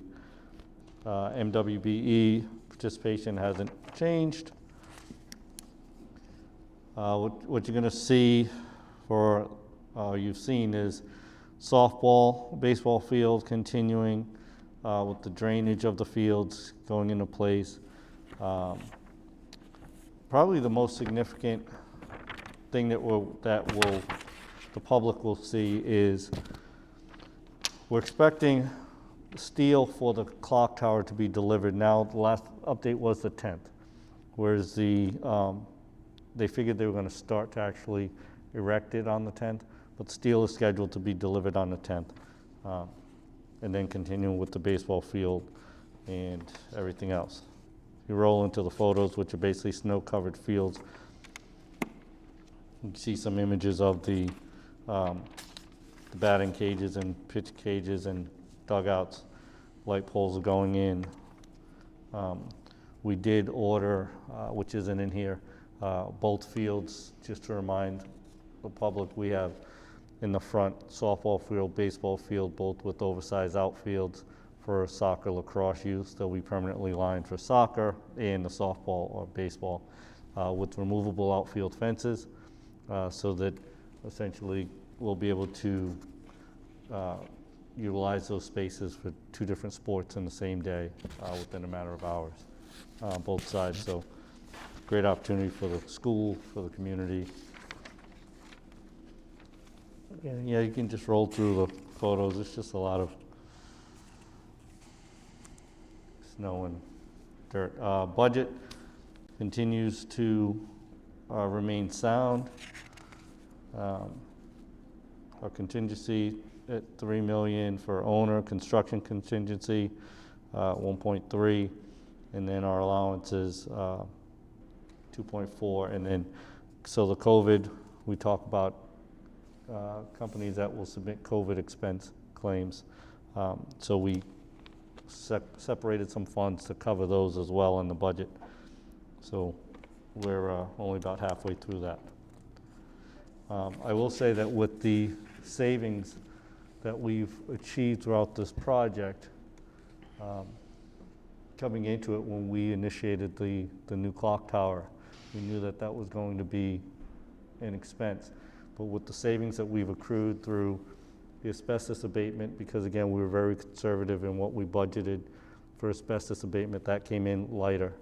In some other areas, we essentially paid for the clock tower in savings that we achieved in other steps of the process, which was just great news for us. So that's the overall on that. To Mr. Padula's question on the maintenance plan we've talked about. So the $9,000 contract that was signed and approved to deliver a maintenance plan that included a staffing and maintenance plan. The company did, basically it was a private property management company. They did a staffing report, basically, so we have that. It matches the staffing that we have. The only difference was that they staff for like a 24-hour shift. So you had that. The maintenance part, when it came to maintaining the systems, we had been waiting for the mechanical information for preventive maintenance. Well, what we've done actually with the savings that is going on is we are in a process with Chris Murphy, our plant manager, Mr. Fiola, and our project manager, working with Delta Mechanical on a multi-year service plan where they will do the preventive maintenance because it's beyond the skill sets anyway, so the maintenance plan would have included hiring mechanical company to come in and do these, belt changes as well as the filter changes and anything else at the PM. But then if there was any repairs beyond the warranty, so this is all encompassing. So we're waiting for that final quote to come in. Because that original company that we contracted with is not going to be the one to deliver this maintenance plan, we've received a credit for half of that amount from that $9,000. So we did not pay them because they delivered the first half of that contract, so they credited back to Greg the balance portion, because that maintenance plan will now really be largely dependent upon what service contracts we end up agreeing on, and we can pay for that with project funds to save the district. I mean, filters alone, we were talking about it on our weekly Tuesday morning meeting, and that's when this came up. Filters alone are roughly about $12,000 for the series of filters that would go throughout the building per change. So it just seemed like that was a smarter way to go. So that hopefully, I don't mean to make you wait, but I want to kind of make it as part of the building report. So I would say that in addition to that, we do also have, I should say, Mr. Murphy did create work order sheets for the staffing, which we've never had in any building. So we talk about maintenance plans. There's never been a, for lack of a better term, a to-do list for employees that are working in the building from a custodial standpoint. So that now exists.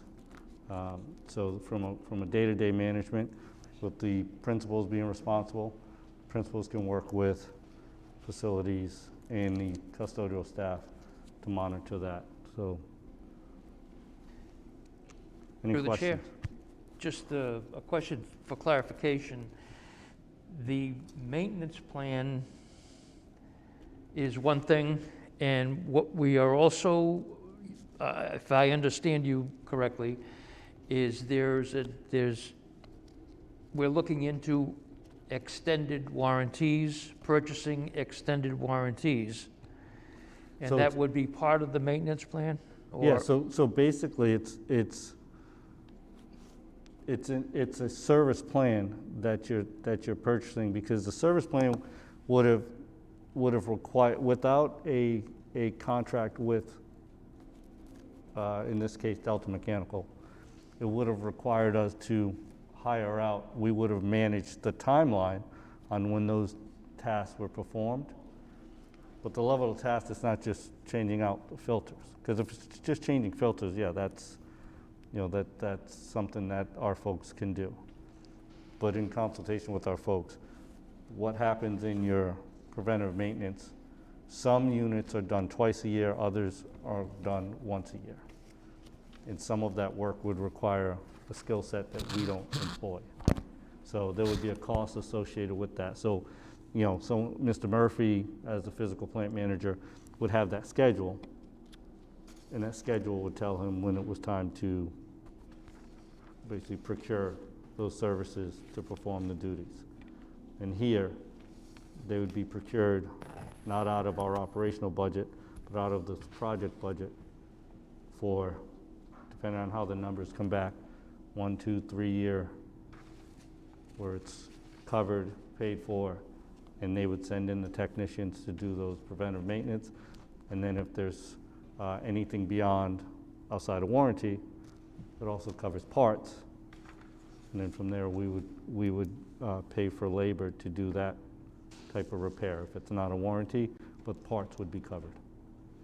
Okay, again, just so I'm clear on it, is this something that is in process now, or has this already been agreed to?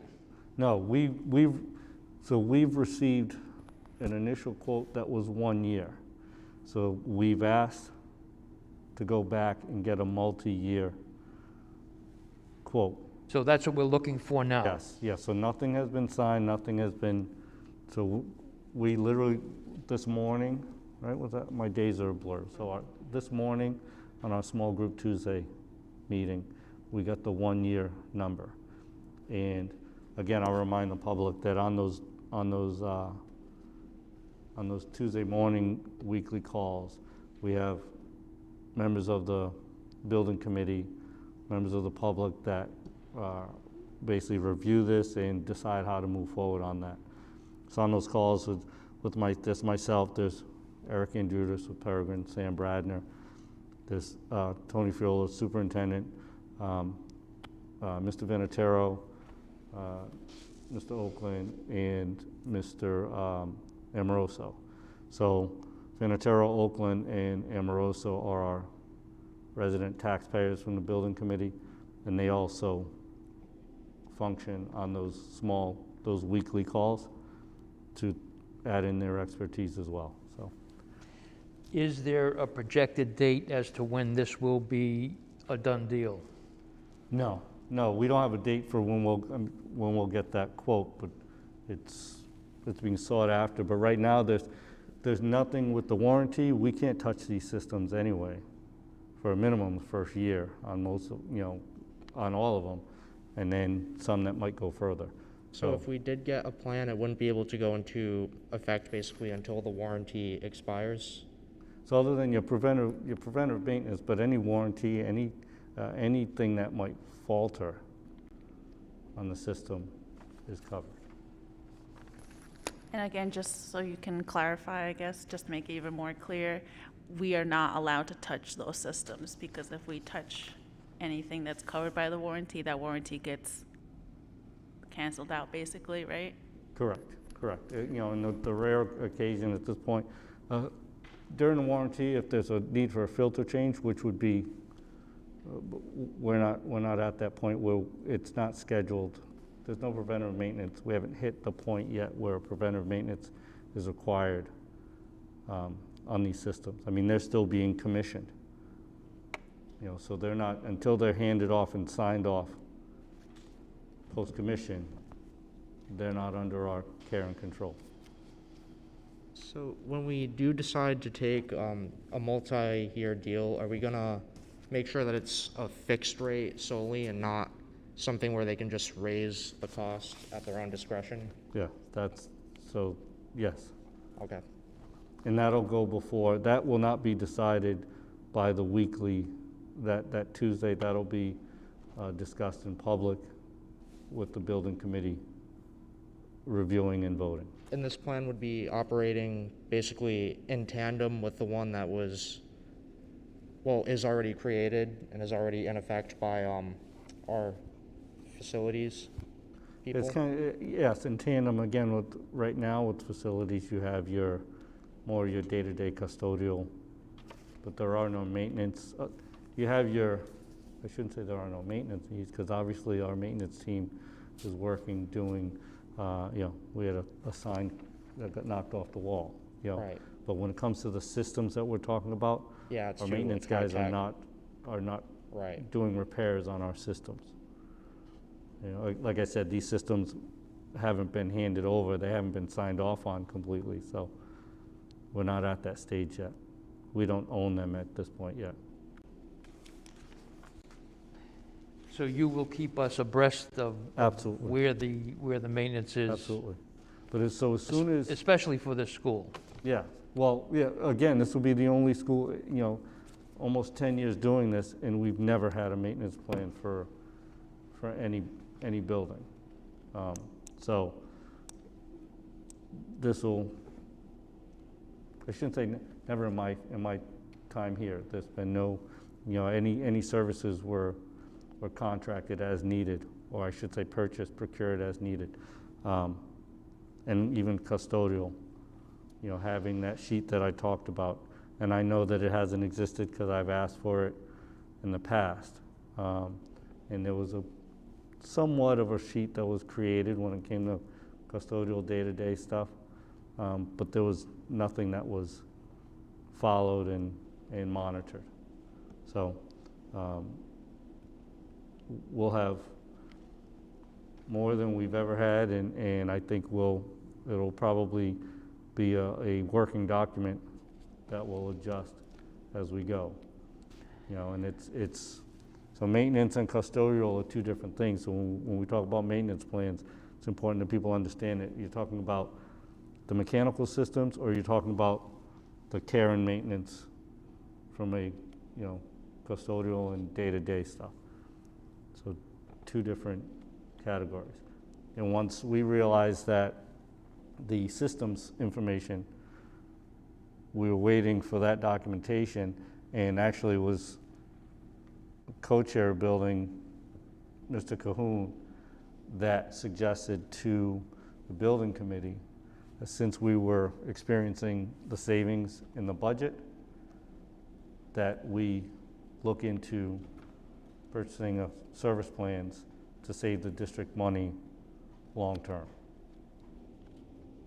And the building committee folks said that's absolutely a wise way to use those savings that we're seeing in the budget. So kind of change things on the fly that we didn't anticipate in a good way.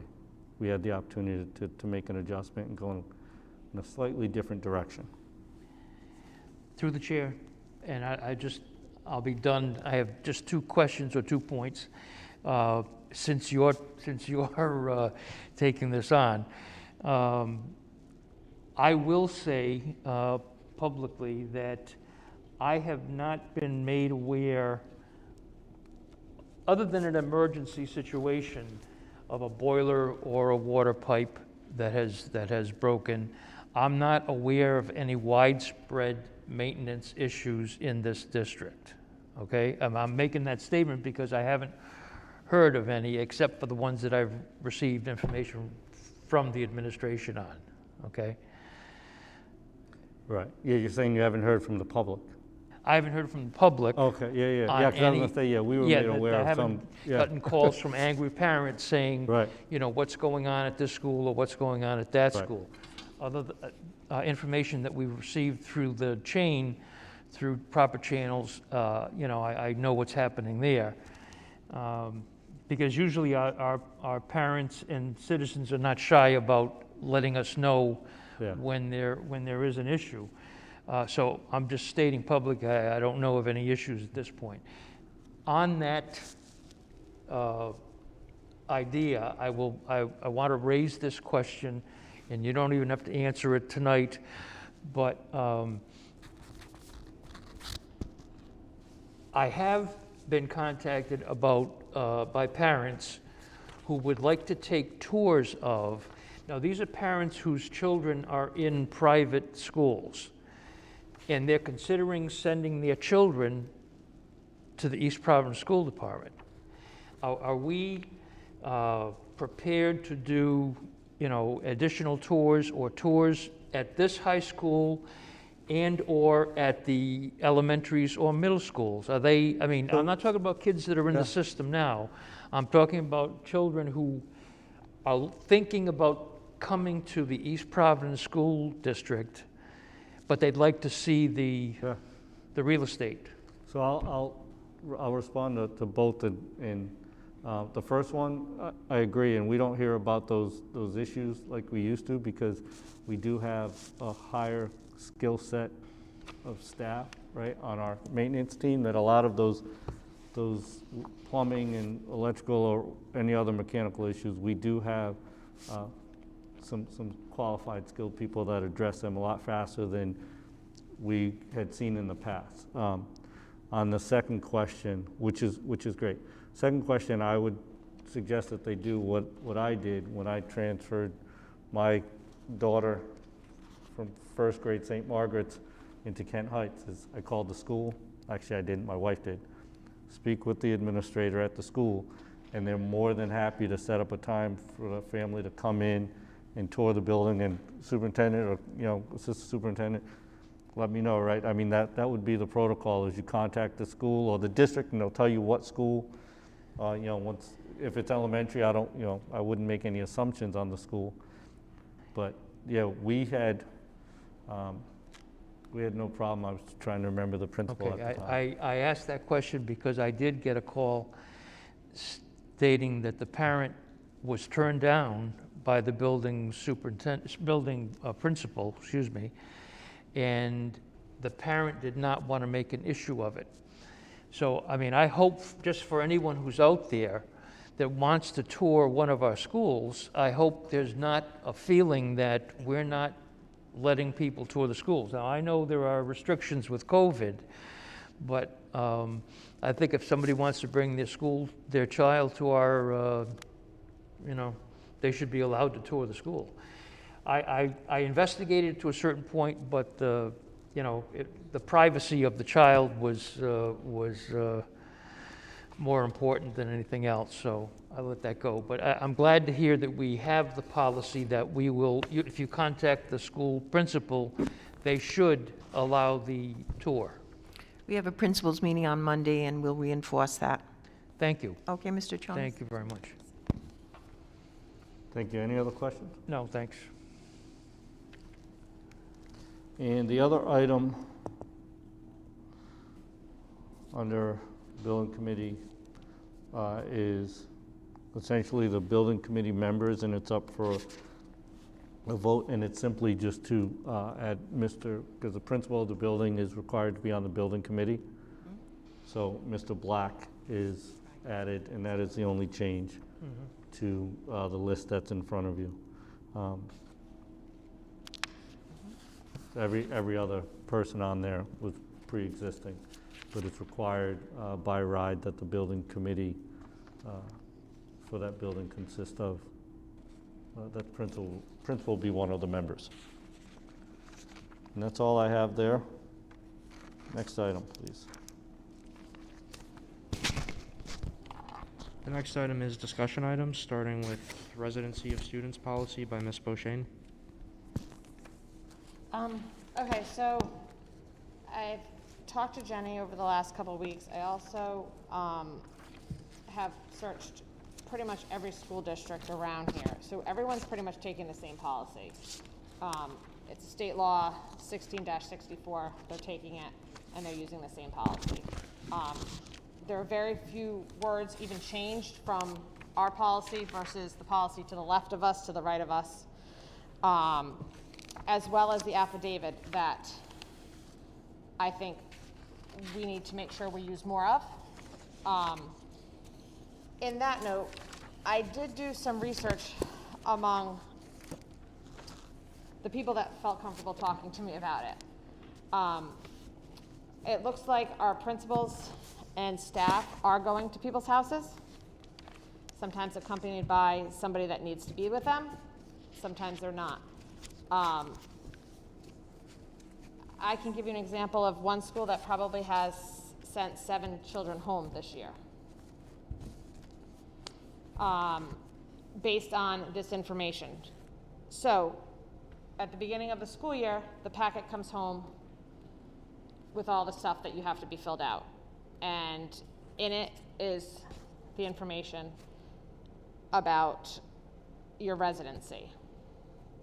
I can't tell you if every school did it the same this year. I can't tell you if every single one had been changed this year. I know COVID has played havoc on us, and some stuff was done via the computer and not via paper. I don't know if all schools were, but based on that, I will tell you the school that I'm discussing was able to get, and still is continuously working on it right now, with 2 other children that do not belong in our district. So the affidavit does state that it's a legal affidavit. So if you're lying, you're lying. The question is, we do have some children who, if they sleep on the pillow here in East Providence, they are our students, based on homelessness, foster care, or just somebody, like I'd be watching a kid for a couple weeks, that based on the family's issues. I'm taking this as a legal affidavit, the paper that we give out to residency. So if there is a question on whether or not a parent cannot fill out the appropriate paperwork that we require, and 90% of the school districts in Rhode Island require, and they sign this, it says at the bottom that it's legal. I'm willing to work with whatever we need to do to help this, but I will tell you, I don't think it's the paperwork. I think it's the actions of our district, and maybe what we as a school committee need to make that part of it. Who's the one going to check on this stuff? Who's the one that is going back and forth time after time? Or do we make it part of the legal document that says, well, once it goes to the superintendent, or once it goes to the residency person, that be, in our case, the attendance person, if we don't like her answer or his answer, then it comes to us. you know where I'm going with that without getting too personal or bringing in a subject matter?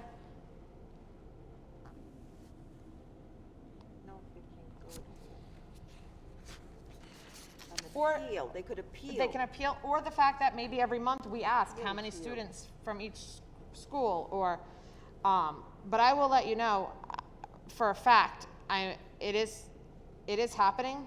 We are denying students. I don't know if it's every school in our district. Once again, some people don't feel comfortable talking to a school committee member. I don't blame them. Using a police officer who retired, the community police officer, and he was very good, and he would go to the homes, and he would go at different times of the day. He has since retired from the East Providence Police Department, so he's no longer available to us. And because of shortages, they have not given us another person that we could use. I think you know who this gentleman was. I'm wondering, if it's time that we look at some type of a part-time truant officer to do our visits for us and check, because you really have to check at odd hours. You can't go during the school day. Sometimes you don't find anybody home. You really have to go at night to see if they are in residence there, if they are putting their head. And so maybe it's about time to go back and think about a part-time truant officer.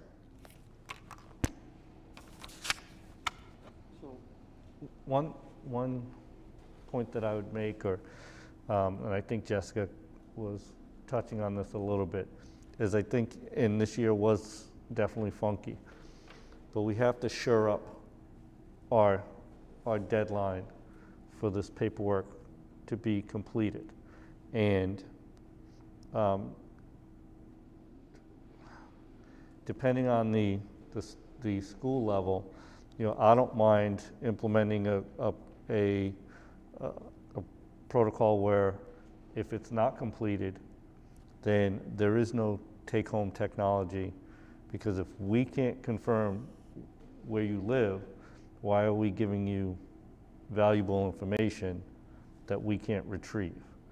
And I'm not saying without notice, but if there's a communication and a timeline that's held district-wide, because otherwise, where do you send that truant officer? I mean, you're gonna have incomplete paperwork of students that are residents, and now you're expending funds to send a truant officer to verify. You know what I mean?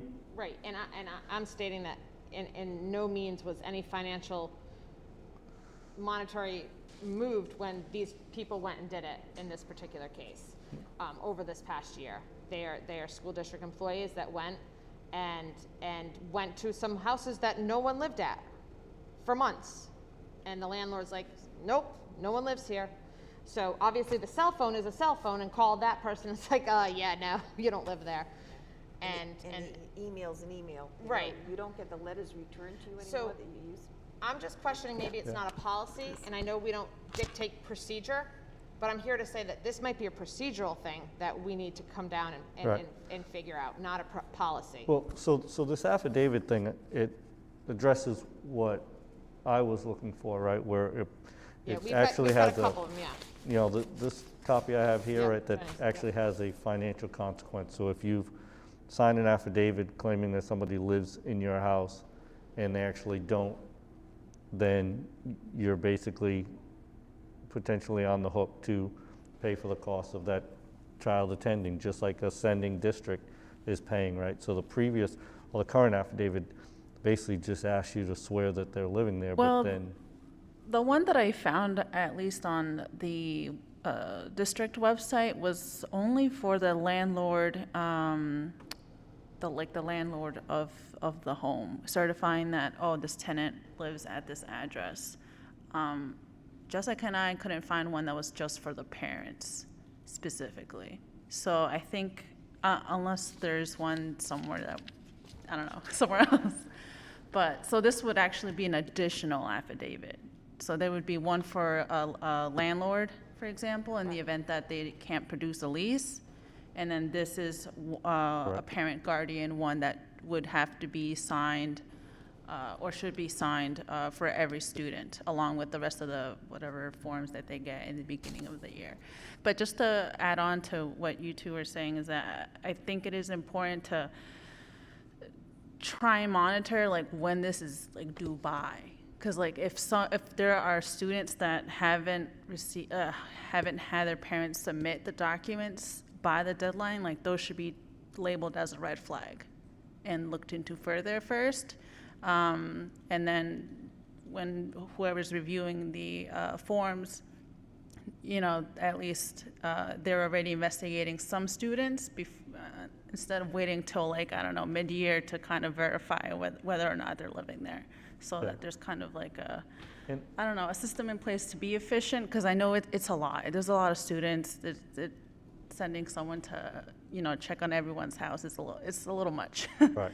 But to try and have a system of, there's a deadline, you know, red flag if you don't have it by the deadline, red flag if you didn't submit all the forms, and then kind of go from there, I think. That's just my And we've, like I spoke with Dr. Ferran, just with regards to the high school, right? I mean, you have 1,600 students here, and, you know, let's say you're at 50% compliance on these forms, but now you're operating through the year. Well, you know, how do you pull resources to track down? And one of the things that they started doing is, you know, the ones that rise to the top are the ones requiring attention. So if you're involved in a disciplinary matter, then at some point through that process, we're gonna, okay, is this paperwork in order? Because now, if not, now you've got our attention, and we're gonna complete your file, so to speak. Because otherwise, again, where do you start? If with the numbers that might be missing. I think along with that is the fact of a high absentee. I think if you have a high absentee of students, then you're looking at students that may not live in our district, that are commuting based on mom or dad driving them here, or a bus, and they're not coming to school. So I think that's another place that you look. I can tell you that school that, in particular, that I'm discussing, that's how they got 3 kids. They just weren't coming to school. So you know, we're emphasizing how important school is. Mm-hmm. So now, once you get them and talk to them, now it's time to look at where they live. But you have to remember, they step foot in the building the first semester, and you catch them that they're non-residents, they have to finish the semester. And if they go to ride, they'll send them right back to us. If we send them to another district, like let's say Bristol Warren knows that they have to stay with us until the end of the semester. They'd say back. So once they're here, they have to finish the semester out. Then we can exit them, let's say in January. Right? If we find it in January, it's at the end of the school year, we would have to exit them. The minute they declare homelessness, okay, so I've been forced out of my apartment. I'm living with my boyfriend in another city. Technically, that's homelessness, and it goes under the McKinney-Vento Act, and we have to keep them in district. They're homeless. Possibly send a bus. They're not living, they don't have their own home, yeah. Possibly send a bus. Send a bus where? To go pick them up. Oh, even, yeah. That's The McKinney-Vento. yeah, I mean. Yep. I think that's important for people to know. Oh, yeah.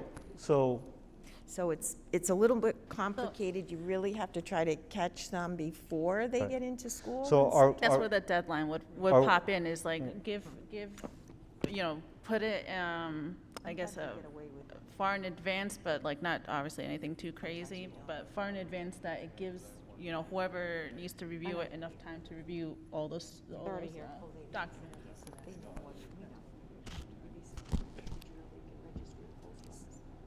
So I did only put this for discussion because I feel like it is still a discussion, because I think based on what was just said, there's really not much more we can do for this year, but I think it's something going forward. I think it's a procedural thing we need to now worry about. So, and I don't, I'm not questioning, you know, our registration office, but can we say with 100% certainty that no student comes into the district without all of that paperwork being in place?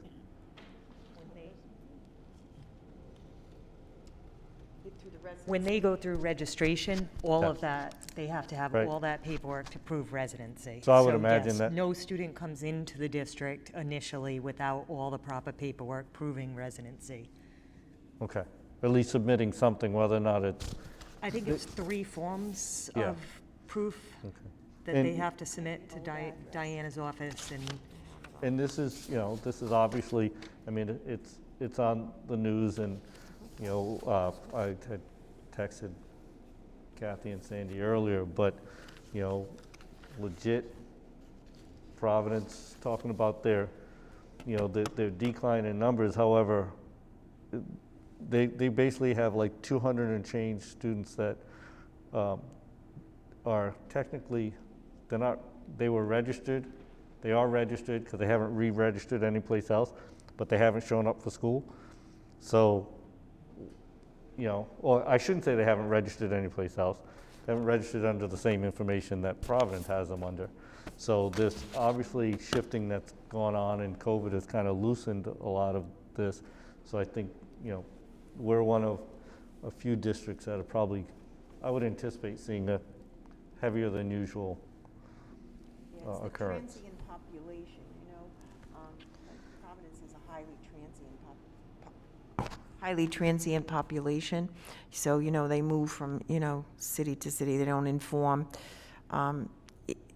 But I still think see, a principal should not be going to a house. That could be dangerous in this day and age. You know, it has to be someone that knows the questions to ask and know what our rights are. That's why I would think that if we, or even as an as-needed basis, someone that we had, that as an as-needed basis, we could send out to check on the residencies. So would hiring a part-time truant officer be the best way to go about doing that? Even as an as-needed, not even like put them on part-time, because there may be times there's nothing to do, but, you know, at certain times, like the beginning of the year, So could it you be more know. like a seasonal position? Pardon me? Like a seasonal position? Yeah, like, you know, as needed, you know, registration suspects, a principal calls registration. You know, sometimes you have a Massachusetts car dropping off the kids every morning in front of the school.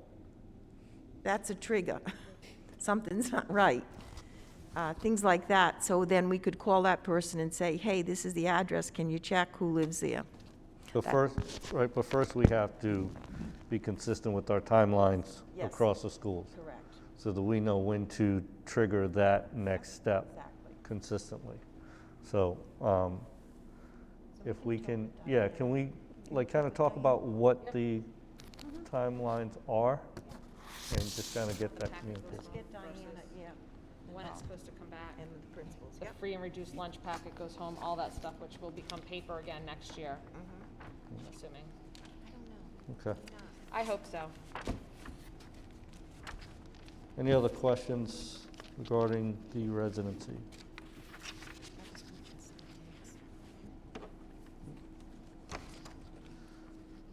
Next item. I think that's still The you, Miss- next, oh, it's the No, high it's school okay, stadium yeah. discussion item? I believe. Okay, so I'm bringing this up after having many, many emails sent to me over the last couple months. This may not be the popular vote, but based on naming and this is just a discussion, not here I can't discuss with all of you because that would be a meeting, so I'm here to discuss it with all of you now, about the high school stadium. I'm not talking about a football field, a lacrosse field, a soccer field, I'm talking about the high school stadium that houses the soccer field, the lacrosse field, and the track and field, all of it. Based on our new facilities and the naming and the guidelines that we have put forth back in 2020, I am suggesting that we name it Towney Stadium. So that is my suggestion. It's my suggestion because I think that it is not just a football field. There is soccer and there is lacrosse. I believe that it is an alternative to where we have been and the decisions that will come forth, and it is many, many years of going forth, it will still be Towney Stadium. Hence, it's identifiable with the school, it's a name familiar with the area, and it is a stadium. It is not a field, it is not a track, it is a stadium which houses everything. So I am going to ask that this is put on the agenda at next meeting for first passage of it, but I really would have liked your opinion and how any of you feel, if you either agree or disagree with that. And I can begin by saying this just didn't come about me. This was discussion with many former teachers, students, and all of that before I thought about bringing this to you. Be similar to Cranston Stadium that Yeah. has their track and field Most facility. places, if you go at left or right, they're named something Right. And calling it, of what it is. yeah, Towney for every resident of the city. And what we call most of our students. Yeah. I mean, that's what Yeah. you call townies. I mean, it's just an idea, but it's an idea that I liked. It's an idea that I think is honor worthy. So, if you'd rather not talk here publicly and like to email me your thoughts, I'd appreciate it. I'll definitely add to I'll give my opinion, I guess. I think that idea is very much, I think, respectful of all the previous coaches that have come, and coached at the East Providence High School. I think that's a very creative way to make sure that it's, I don't know how to to say it, but it's respectful is what I'm trying to say. That it's respectful to all the previous, coaches, and it's also encouraging to, kind of leave that field to the students as well in the future, and as well as the coaches of the future, because it is a new field and it's a field of a lot of possibilities. So I like your idea a lot. The only thing I would say is that I think we should get resident input on this first. And that's not to say that we should take put a poll out there and say, hey, what do you want this to be named? But, just getting their input, because me personally, I don't want to go down the path of where we have to name every single thing, let's name that one particular chair right there, So, but I do understand how it does have that respect in it, where we're not naming it after one particular coach, which was, I believe, the whole point of the Coach Gorham Monument, which was to have that so that way, the stadium is still open to future coaches and future generations of townies. So that would be my only input on that. I think I am opening it to all residents right now. That's why I didn't put it as a policy, because I figured this will give ample opportunity for the more emails to follow. Yeah, you do that, it'll be public conversation, two meetings of public conversation, discussion, and votes. And, you know me, I'm, what kind of echoing what you had said, and, Jenny and even, Max touched on, right? It's, who does it belong to, right? It belongs to the residents, the town, the townies, and if I could, if it provides some form of protection, from somebody else coming to claim that space that hasn't been in the space. It's also a very unifying, Yes. Yes. Name. There's no favoritism there or anything. Right. It's very unifying, and I think that's obviously the purpose of this new school and teams and team spirit. I think Yeah. it's great. Couldn't a future school committee vote to change the name of something though? So it's Mhm. not really protected. No, that's why I said I wish it, you know, meant, but I think, and I don't know if this was, you know, part of, you know, what brought it out, but, you know, perhaps with it having a name, it's not low-hanging fruit for someone to want to put a different name on it. Our policy does state that the only way you can, I mean, they'd have to change the policy. Right. And then change the name. Right. And it's not, again, it's a stadium. We're not particularly putting it towards anybody's name. I'm not going to say 20 years from now, football might not be what East Providence is known for. Maybe it's soccer. And this gives it an opportunity to be the stadium. And if 5 years from now, 2 years from now, the school committee wants to name the field, then let them name the field. It's not about naming it for anybody, and I'm not trying to name every part of this school. I'm just trying to solve a current dilemma, and it's not it's just a dilemma, and do what I think is best for this city at this time. And like I said, if years from now they want to switch and change things and change the policy, they can change the policy, and therefore they can change the name. But I'm going to be honest, they'd have to really have a hard, good case to change it to change that name, in my opinion. Yeah. Like I said, the policy's got to be followed. So, no, so Sharon, you've got that obviously for next meeting for a discussion and first read. So, okay. Next item, please. The next item is action items, starting with consider and vote to approve bill list.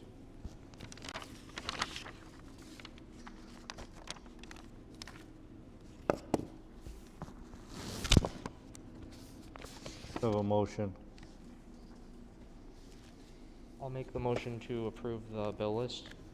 Motion by Mr. Brandel. Do we have a second? Second. Second by Ms. Azanero. All in favor, signify by saying aye. Aye. Aye. Any opposed? Motion carries.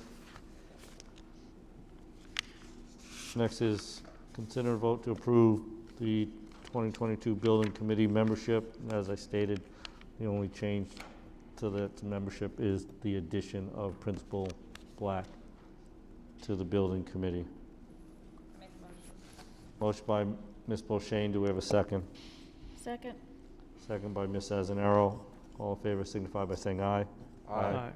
Any opposed? Motion carries. Consider and vote to approve 2022-2023 school calendar. We could always amend this if something comes up, right? Right, yes, Yeah. okay. I make a motion. Motion by Ms. Beauchene. Do we have a second? Second. Second by Ms. Azanero. All in favor signify by saying aye. Aye. Aye. Any opposed? Motion carries. Consider vote to approve 2022-23 high school program of, middle school program of studies. Move to approve. Motion by Ms. Azanero. Do we have a second? I second. Second by Ms. Beauchene. All in favor signify by saying aye. Aye. Aye. Any opposed? Motion carries. Consider and vote to approve high school program of studies for 2022-2023. I'll make the motion to approve. Motion by Mr. Brandel. Second. Second by Ms. Azanero. All in favor signify by saying aye. Aye. Any opposed? Motion carries. Mr. Enos is making his way down. So we're gonna do basically 6 through 12. Yeah. And all of these invoices were vetted and approved at last night's building committee meeting. AI3 Basic Services, $29,484.68. Gilbane Building Company, $1,195,392.90. Peregrine Group LLC, $59,000. Stephen Turner Inc., $4,215.70. And Thilsch Engineering, $970, for a total of construction invoices of $1,289,063.28. Moving on to furniture, fixtures, and equipment. AET Labs, $3,185. B&H Photo, $455.24. Custom Computer Specialist, $23,674.82. Kingsley, $1,599. Kittredge, $7,367.10. McGill, $3,511. On Deck Sports, $998.76. Sergeant Welch, $789.14. School Furnishings, $4,919.24. And School Furnishings again for $7,436.38. Ward Science, $333.41. And reimbursement to the East Providence School Department for $22,952.98 for a total of $77,222.07. We have a motion. Motion to approve. Motion by Ms. Azanaro. Do I have a second?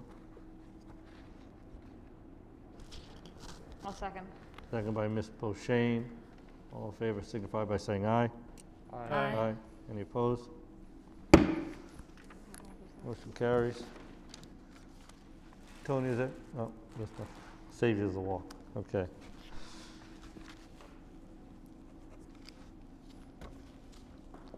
No public comment. Next announcement. Yeah. Next item is announcement. Sorry, I took that for you. Any announcements? The boys basketball is playing LaSalle tomorrow night here. From what I understand, LaSalle is undefeated, ranked #1 in their division. Boys are, I think, 13-6. They're ranked second. The boys did take out Hendricken, so should be another packed house. Anything else? Motion to adjourn, I will accept. Motion by Ms. Boshain. Do we have a second?